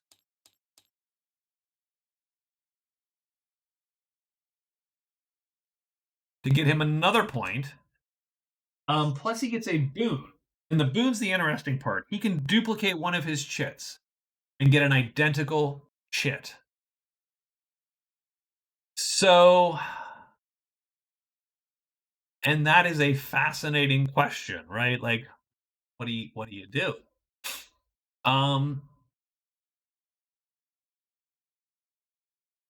A type 4 chit lets him do this more easily and more often because we can convert that to magic.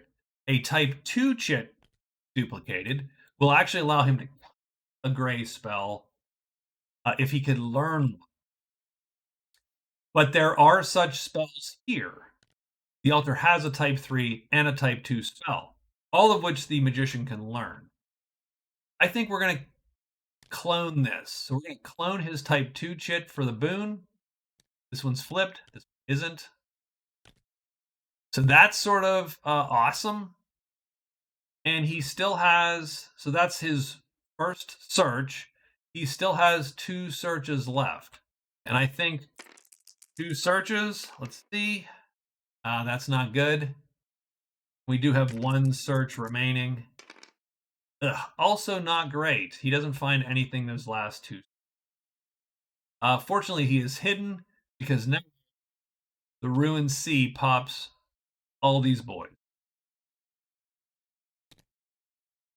And the only problem is, God, we almost should have read runes, huh? We should have read runes because we could have. I mean, we'd have rolled 6s, so that wouldn't have worked either. Strangely enough. So we got goblins here. That's gonna really make his life a little crappier. So we'll have to think about that. But I'm sort of happy with his past couple days because he scored 2 points. Good for him. He is done now, though. And oof, now the pilgrim is going to come galumphing into the pilgrim needs to hide. He does. 1, 2, 3, I believe, right? Ruins 5.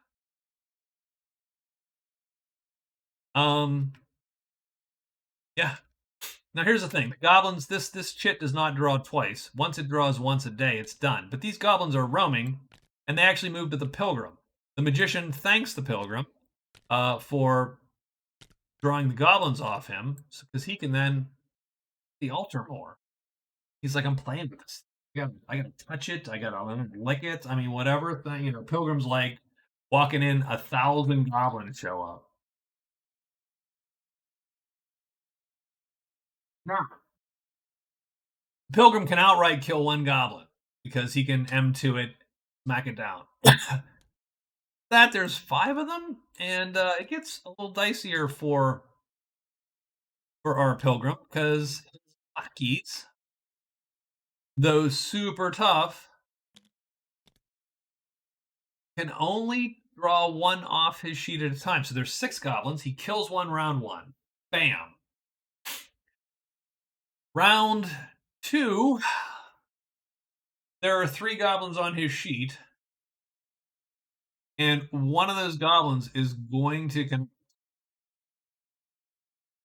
So this is a bad fight for the pilgrim. Now everybody's hidden. He could unhide. So essentially, he could lure to his sheet one of the goblins, and none to either of these guys. To himself, he's hidden. His crossbow remains hidden. This guy draws goblins.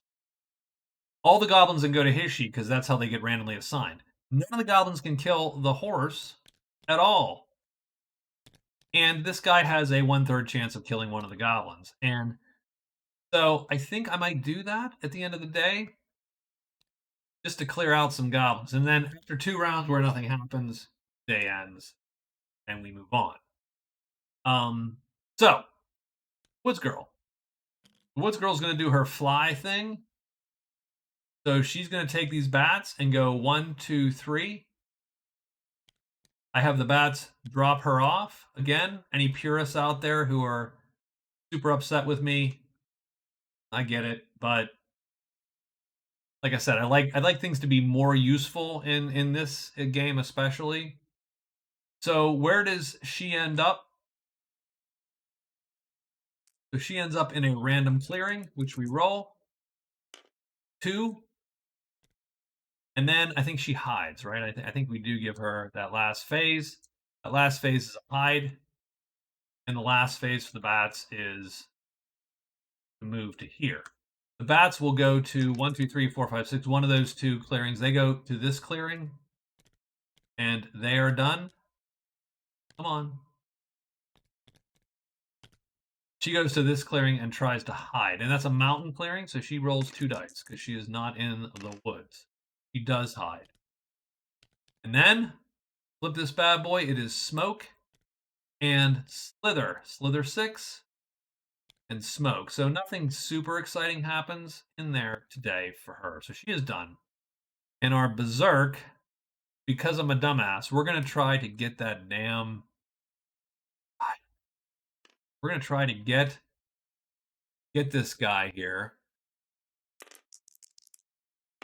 What's the roll? The roll's a 3. Instantly teleport to any cave. Your followers are left behind. So that's sort of funny, actually. So what are we going to do? I tell you what we're going to do. So we get teleported. Bam. We're going to go right here. The reason is this is the chapel. 1, 2, bam. We're in the chapel and we are done. I think the rest of his move. Yeah, the rest of his move. I mean, we can search, but I don't think we can find anything. There's nothing there to find, and our move now is invalid, so we are done. Do we draw anything? No, because there's no blue squares there. And we are all jammed up here on this side of the board. That's sort of interesting, right? Let's take care of the pilgrims. Pilgrim goes, "Hey, buddy, knight, shh, hey, buddy, take those guys out for me." And the knight's like, "Of course, sir. I will never." Okay, so the knight. So again, since we're not playing these guys to run, so here we go. We're going to do that. That's fine. We got this guy, and then we're going to play. It doesn't really matter at this point. We play all of them here. Play here. That. The knight's target will be shown by our counter right there. It's literally a 1. I mean, I hate to say it, but this is a. I'm not even going to roll this whole thing through. If the knight lines up, he kills whatever he touches. These guys can only do medium star damage. The horse is armored and tremendous. They can't kill this guy. So it really comes down to 1/3 chance of killing a goblin, 1/3 chance of killing a goblin. After 2 rounds where nothing happens, combat ends. And everybody goes home exhausted. And then we're going to walk out the next day anyway. So let's roll this. On a 1 or 2, this goblin is dead. And we roll a 4. So no goblins are harmed in the filming of the documentary. This is the second round where nothing happens. Come on, let's get a 1. That's a 4. Bitch.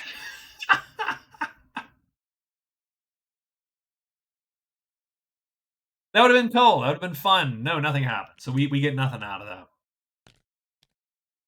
that. Sometimes you can get super lucky, right? Because but not today. So those goblins end up there. Why they are cocked on their side. Okay. Pilgrim's there. We are done for the day. I think everybody's done for the day.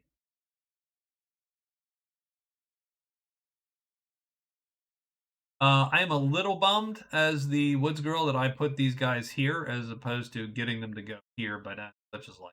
Um, that's it for the day.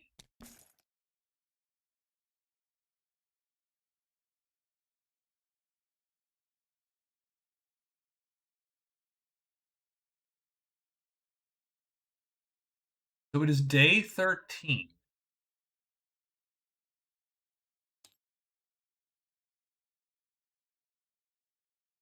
I do think we want to rest. We want to spell X. We want to spell. We want to hide. So we're going to hide first, actually, because you never know with all this. So we are going to take the slightly the slightly quiet road here, just because the goblins have shown up. So on a 3, you can get some goblins going. We're gonna get rest so we can turn back into a squirrel if we need. The woods girl cannot control bats because this is not rested. So I think wants to the woods girl. So she's trying to find that really is her big deal here, right? So I think she is going to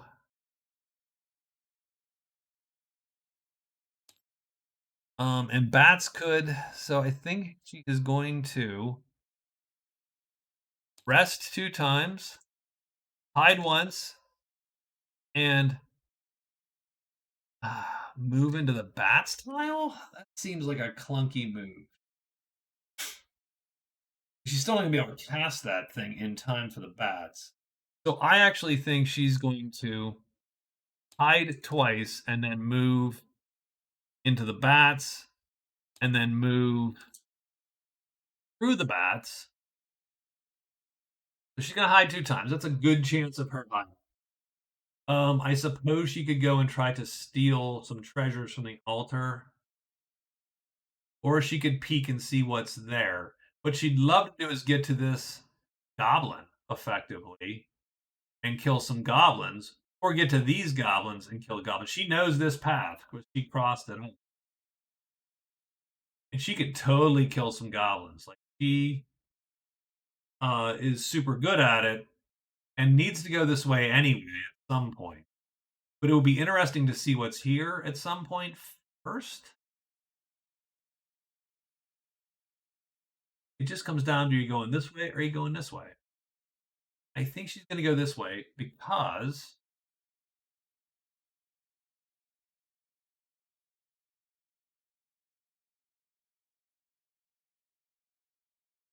she can peek this. She can peek this because it might be the wood folk. I would be trading partner for. I don't know that she has anything to trade, so whatever. But you never know. I mean, she'd kill these goblins too.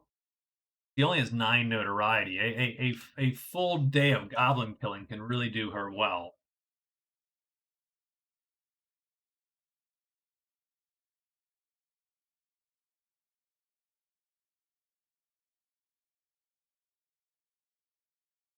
Or does she just go one, hide, 1, 2? Then she can go 3, kill those guys, then move in and do this whole fiasco here.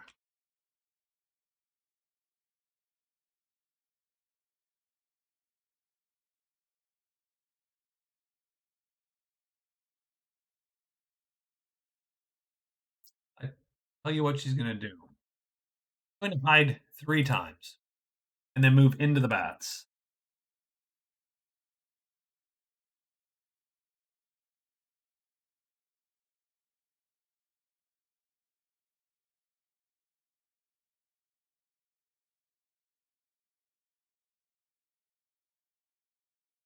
And that lets her then go the other way, right? And she's as hidden as she's going to be, and she can figure out what to do. I mean, she gets to pop this. I want to see what's there. So that's her magician doing that. The pilgrim, he's not going to stick around for these goblins. These goblins are a bad fight for him. He's going to try to make it to the high pass, and he's going to move.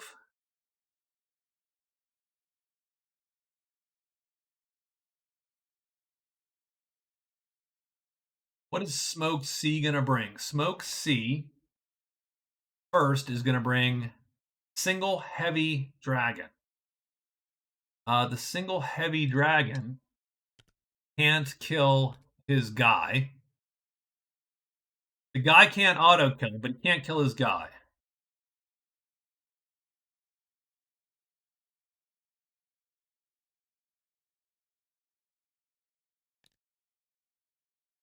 I can take pot shots, but needs a 3, 2, or 1 on 2 dice to kill him. It's also not a great fight. Um, Plus, Slither could bring the tremendous on them as well, and that becomes a much, much dicier sort of situation. So I think we're gonna move. We're gonna move and hide. Move here and hide. We're gonna move to the high pass and hide. That is our day for him. Day. We have Pilgrim. What's the Berserker going to do? So the Berserker goes 1-2. We know there's no trolls still, so we're good. So, and if we get a flutter, that's going to appear in 1. So we're just going to move 1-2 to Borderlands 2. So we move BL2. We are done, and it is time. Oh, and our follower. So hold on. This guy is left back wondering what the hell happened to the Berserker. He reached for the sword, grabbed it, disappeared. Sword's still there. Um, get a monster roll for day 13.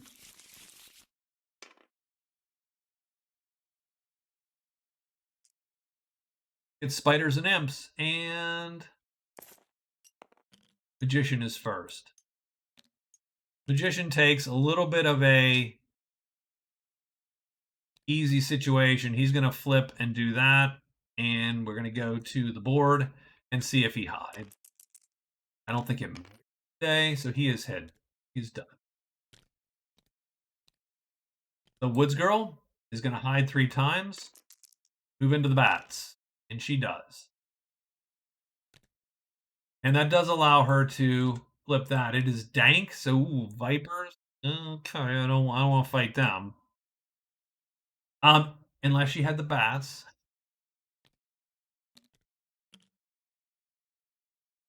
But even vipers are what? There's 2 of them.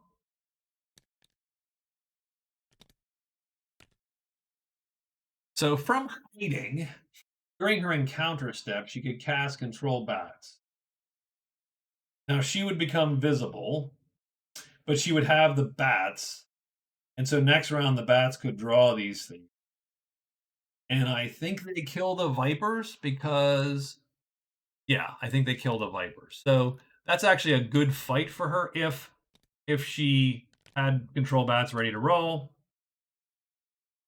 um, and was hidden. She could sort of dictate that fight pretty well. I don't think a viper bat fight, although okay to see that. I don't think it's worth her sitting there for that. That's not a good use of. Berserker makes 2 moves. Nothing's going to appear there on the crosses, and then this guy is moving, and he is going to hide today, and he does, and nothing appears in there either. That's day 13.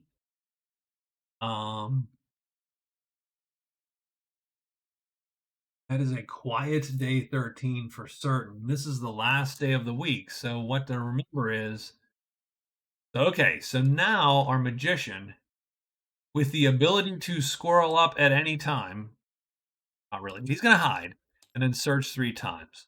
And he might be reading runes today. We will see. The woods girl is going to hide 2 times and move into the goblin horde. The pilgrim,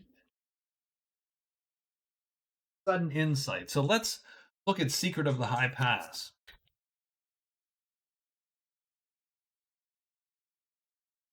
So Secret of the High Pass is go to pass 3 and 6 and perform search phases until you find passages. So that sort of sucks because he has locate.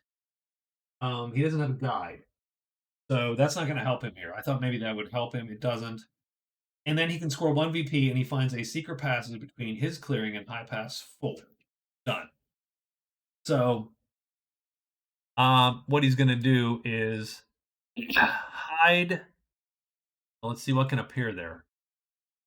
Smoke. So he can get a dragon. That dragon's a good fight for him with his guys. So what he's going to do, he's going to just search twice today and see what happens. And then finally, I think our Berserker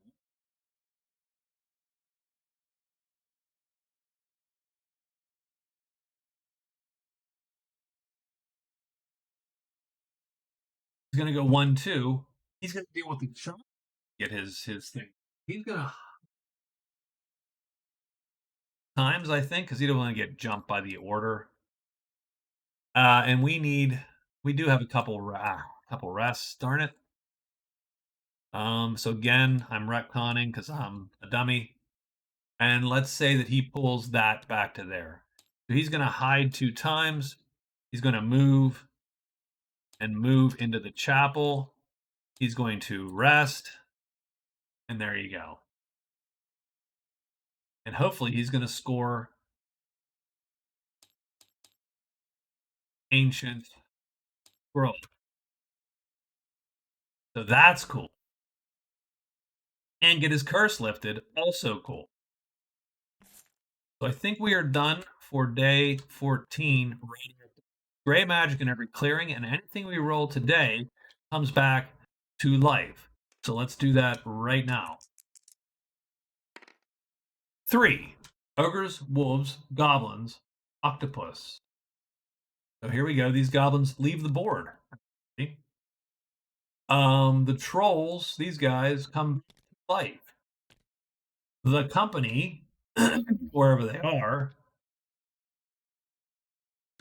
move on. That's the patrol. I'm sorry. The patrol move back to the board. So everybody, they just head back. And then these boys here also respawn. So that is a day 14.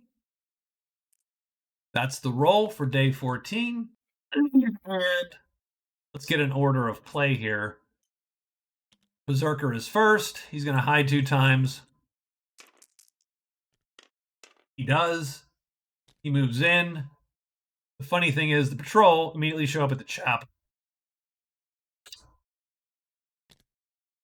3.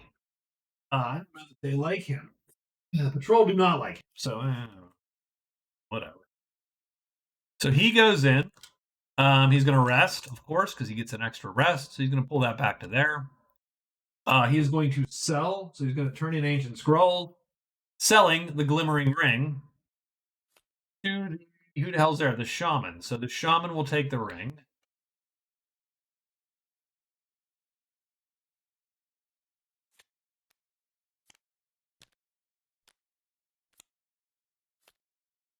Shaman has the ring. He buys it for 30.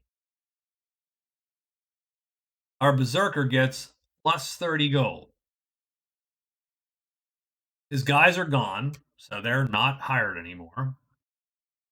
He sold the ring. He gets one fame there. And then at the end of the day, which we won't, so we'll just do now, his curse is lifted and he is done. So that is his day. The pilgrim searches twice. So we need a 3, 2, or 1 to get this done. A failure. Come on, we got this. We got this. We got this. A 4. Not. We are done. So he's done. He doesn't find anything, but nothing appears. Woods Girl is going to. Where the hell's the Woods Girl going? Oh, the Woods Girl was going to hide twice and go into the goblins. So there you go. So she hides twice. She does. And she goes there where the goblins were. The nice thing is the goblins re-show up on her space because she went back in and did that thing. I mean, the bad thing is they're going to be drawn away by the magician, but hey, such is life.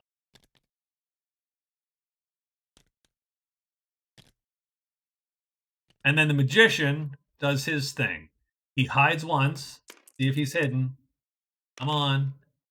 He is not hidden. Now he knows the goblins are going to show. He knows it. He knows it. He knows it.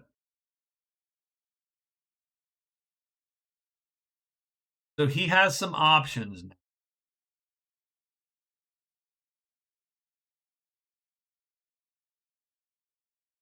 One option he has. So he knows goblins are showing. He knows they're going to come to him. Between any of these phases, he can burn purple and become a. So right before the end of the day, he can do his thing, burn purple, become a squirrel, and flee. We think that's what we're going to do. We are going to save our nudge because we can nudge the hide too. We're going to save it for the read runes. And we're going to burn purple and we are going to squirrel at the end of the day. So I'm going to burn purple. I'm going to do it right now just to make sure that I remember and remember that we are squirreled. But he gets 3 rolls, and I think I'm going to read runes. Read runes. Ruins I. These are runes E. I think we're going to read runes, and we're going to use our nudge if we need to use our nudge. We get a -1 anyway to read runes rolls. Subtracts 1 from each die that he rolls. So here we go. Oh, nope. Stop. So we roll. A 2 and a 6. So the sucky part is we're going to get a curse. That's the problem with subtracting 1. Is we get a curse. We can nudge it right now and not get cursed. And I think we're going to do that because I think I'm concerned. And that shit automatically fatigues. So we turn that into a 4.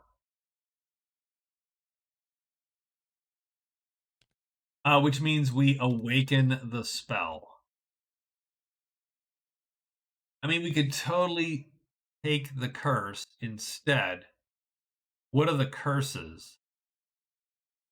Ill health sucks. Wither sucks. We can break a curse.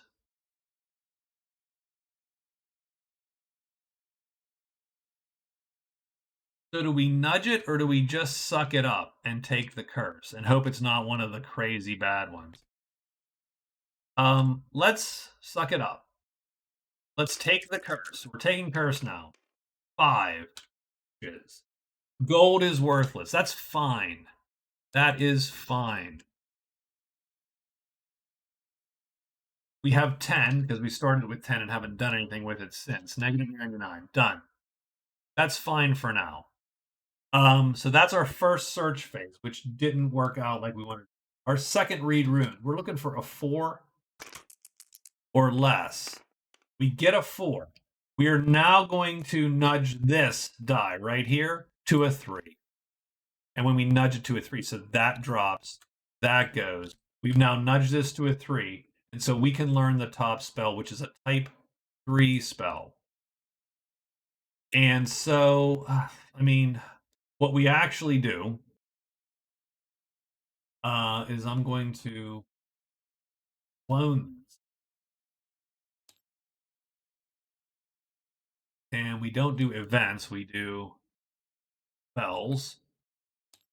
And then we go here, we erase all this crap, and we go altar, and we put what spells are on the altar. And how do we figure out what spells are on the altar? Well, we do is we draw our, in this case it's type 3 because we know it's type 3, because that's what these cards are good for. And now what happens is this type 2 is now on top. So the type 3 spell right here, we're going to shuffle this and draw one. And it is lost. So we have learned lost. Anyone else who comes here can also learn lost, by the way. So that's,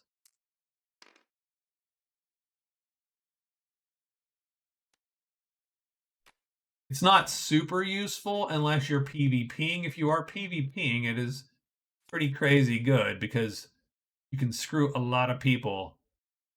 You cast it on them and they can't choose where they move. They have to roll to move. So we learned lost. That was our second read rune.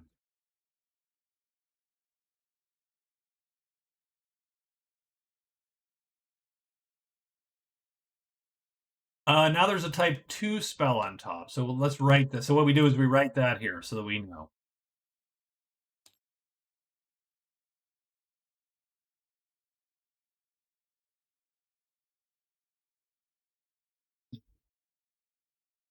And what is the type 2 spell? Don't know yet. Let's roll it. We're going to read runes. We're hoping for a 3, 2, or 1. That's dicey right there. But all we need is a 4 because of our, and we get it. And so we learn the type 2 spell. So that is awesome for our guy here. And we keep these bags out because Lost is out of the game. Oh. Step back in. Thank you. Now let's shuffle and draw.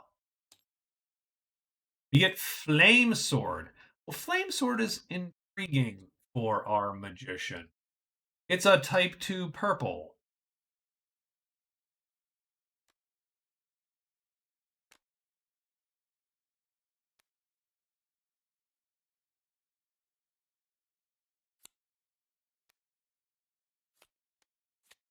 It's a giant sword in our hand, and it's pretty easily castable by the magician because the magician has the issue that, he can't pair chits very well, but he has a 2 and he has a 4. He has 2 4. So he learns 2 spells. And now he burns this purple, poof, and now he is a squirrel. And now he's not hidden because we failed the hide roll. And now these boys come in wondering what all that chanting is about.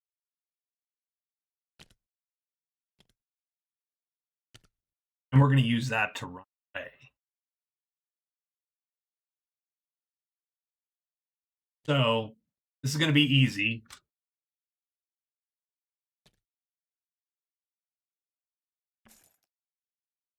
So we use that to run away with our time 2 because that's what we burned it for. That's there. And I think that's the day. I think that's everything that we needed to do today. Pilgrim is there. She is there. He's in between. Berserker ends his day there. Since he's hidden, I don't roll all the stuff because he's good. And that's it for week 2. That was quite a long week 2. It was eventful, to say the least. And so I suppose my question is, what are the scores? Here we go. So at the end of week 2,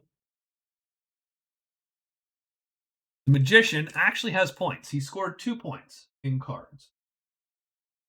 I mean, that's not a ton. Let's face facts. Oops. Not a ton. He's not burning it up, but he actually scored 2 darn point. Strangely enough,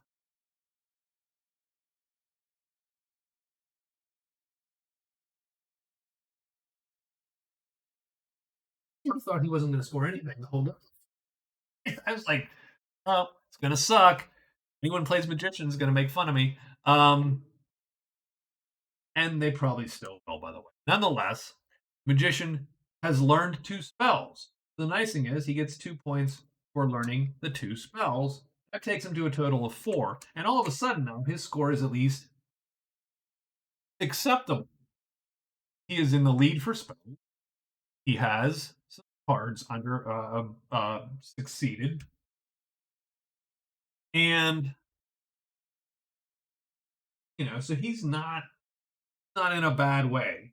And I think he can actually make some more gains as we go into the next 2 weeks here. So I'm sort of happy with where he ended up after a really crappy first 8 days. The Woods girl, though, I mean, yeah, she's just kicking the hell out of it. She has 6 points in cards. So let's just save that 6 points in cards. Now she only has 9 notoriety. I think she's been beaten by both the Pilgrim and the Berserker.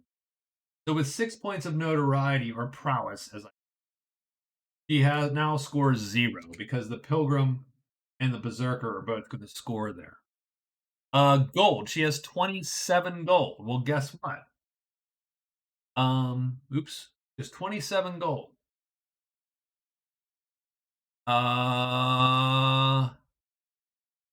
The Berserker is going to score gold. She only gets second place with gold. So she's down to a point in gold. She has no great treasures and she has learned no spells.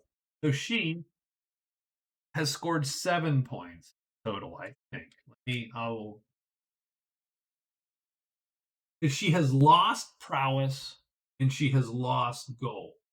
So even though she scored 4 points in cards, she's lost 3 points.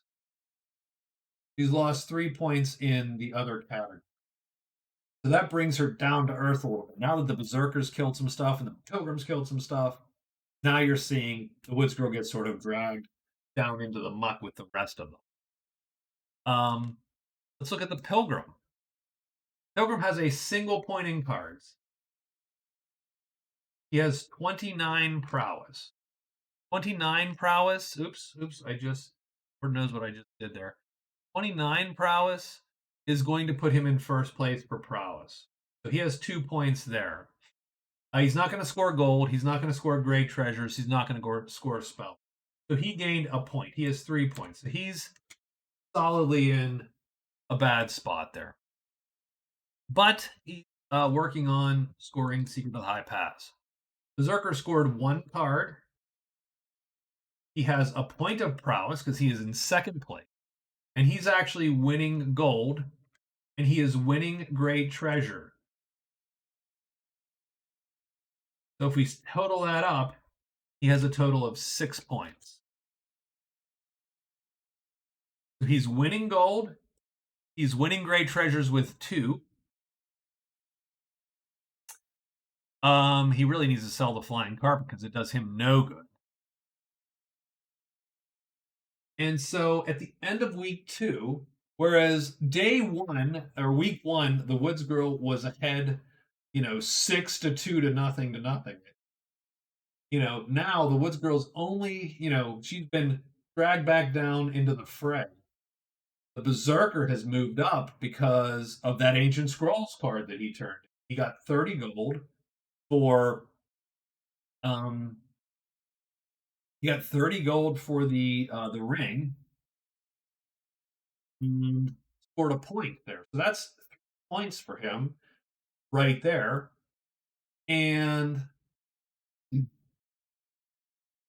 took 1 away from the Woods. So very interesting. That week 2 was actually really, really eventful. Compared to week 1 was a little bit, especially for the Magician. The Magician, I think, he's going to be able to turn in Pilgrim. He's turned in Sacrifice. He gets a card too, so let me do that too. I'll fix the cards before. Well, that's just big game is kill a T, and he can't. So he's going to try to find a way to.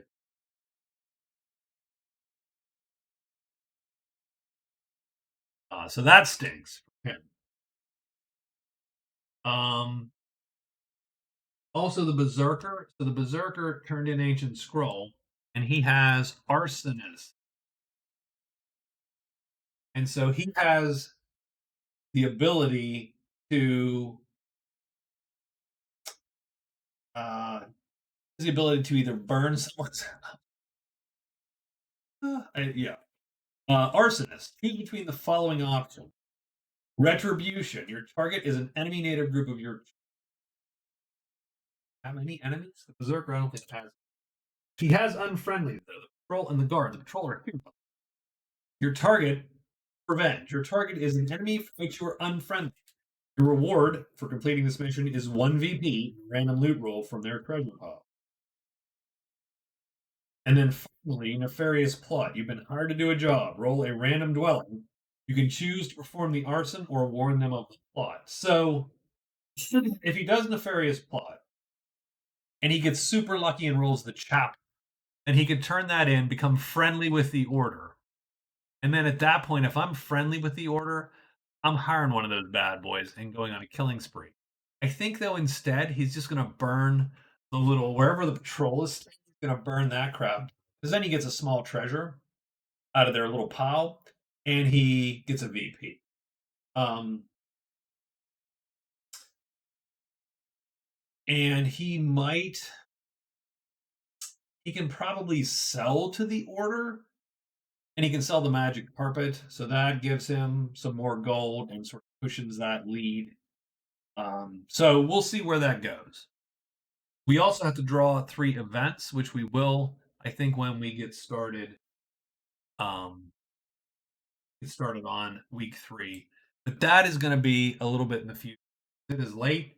I'm going to go to bed. I do thank you for stopping by and or watching this video, which I'm going to post on YouTube here in a bit. And hopefully, you found this interesting. I loved this week. Really happy with how this went. I was a little worried after the first week that it'd be all Woods Girl. And though I do love the Woods Girl, it's fun to see those point totals fluctuate a lot during the game. So super happy. We'll see how it goes next week. Tune in if you're around. Thanks a lot.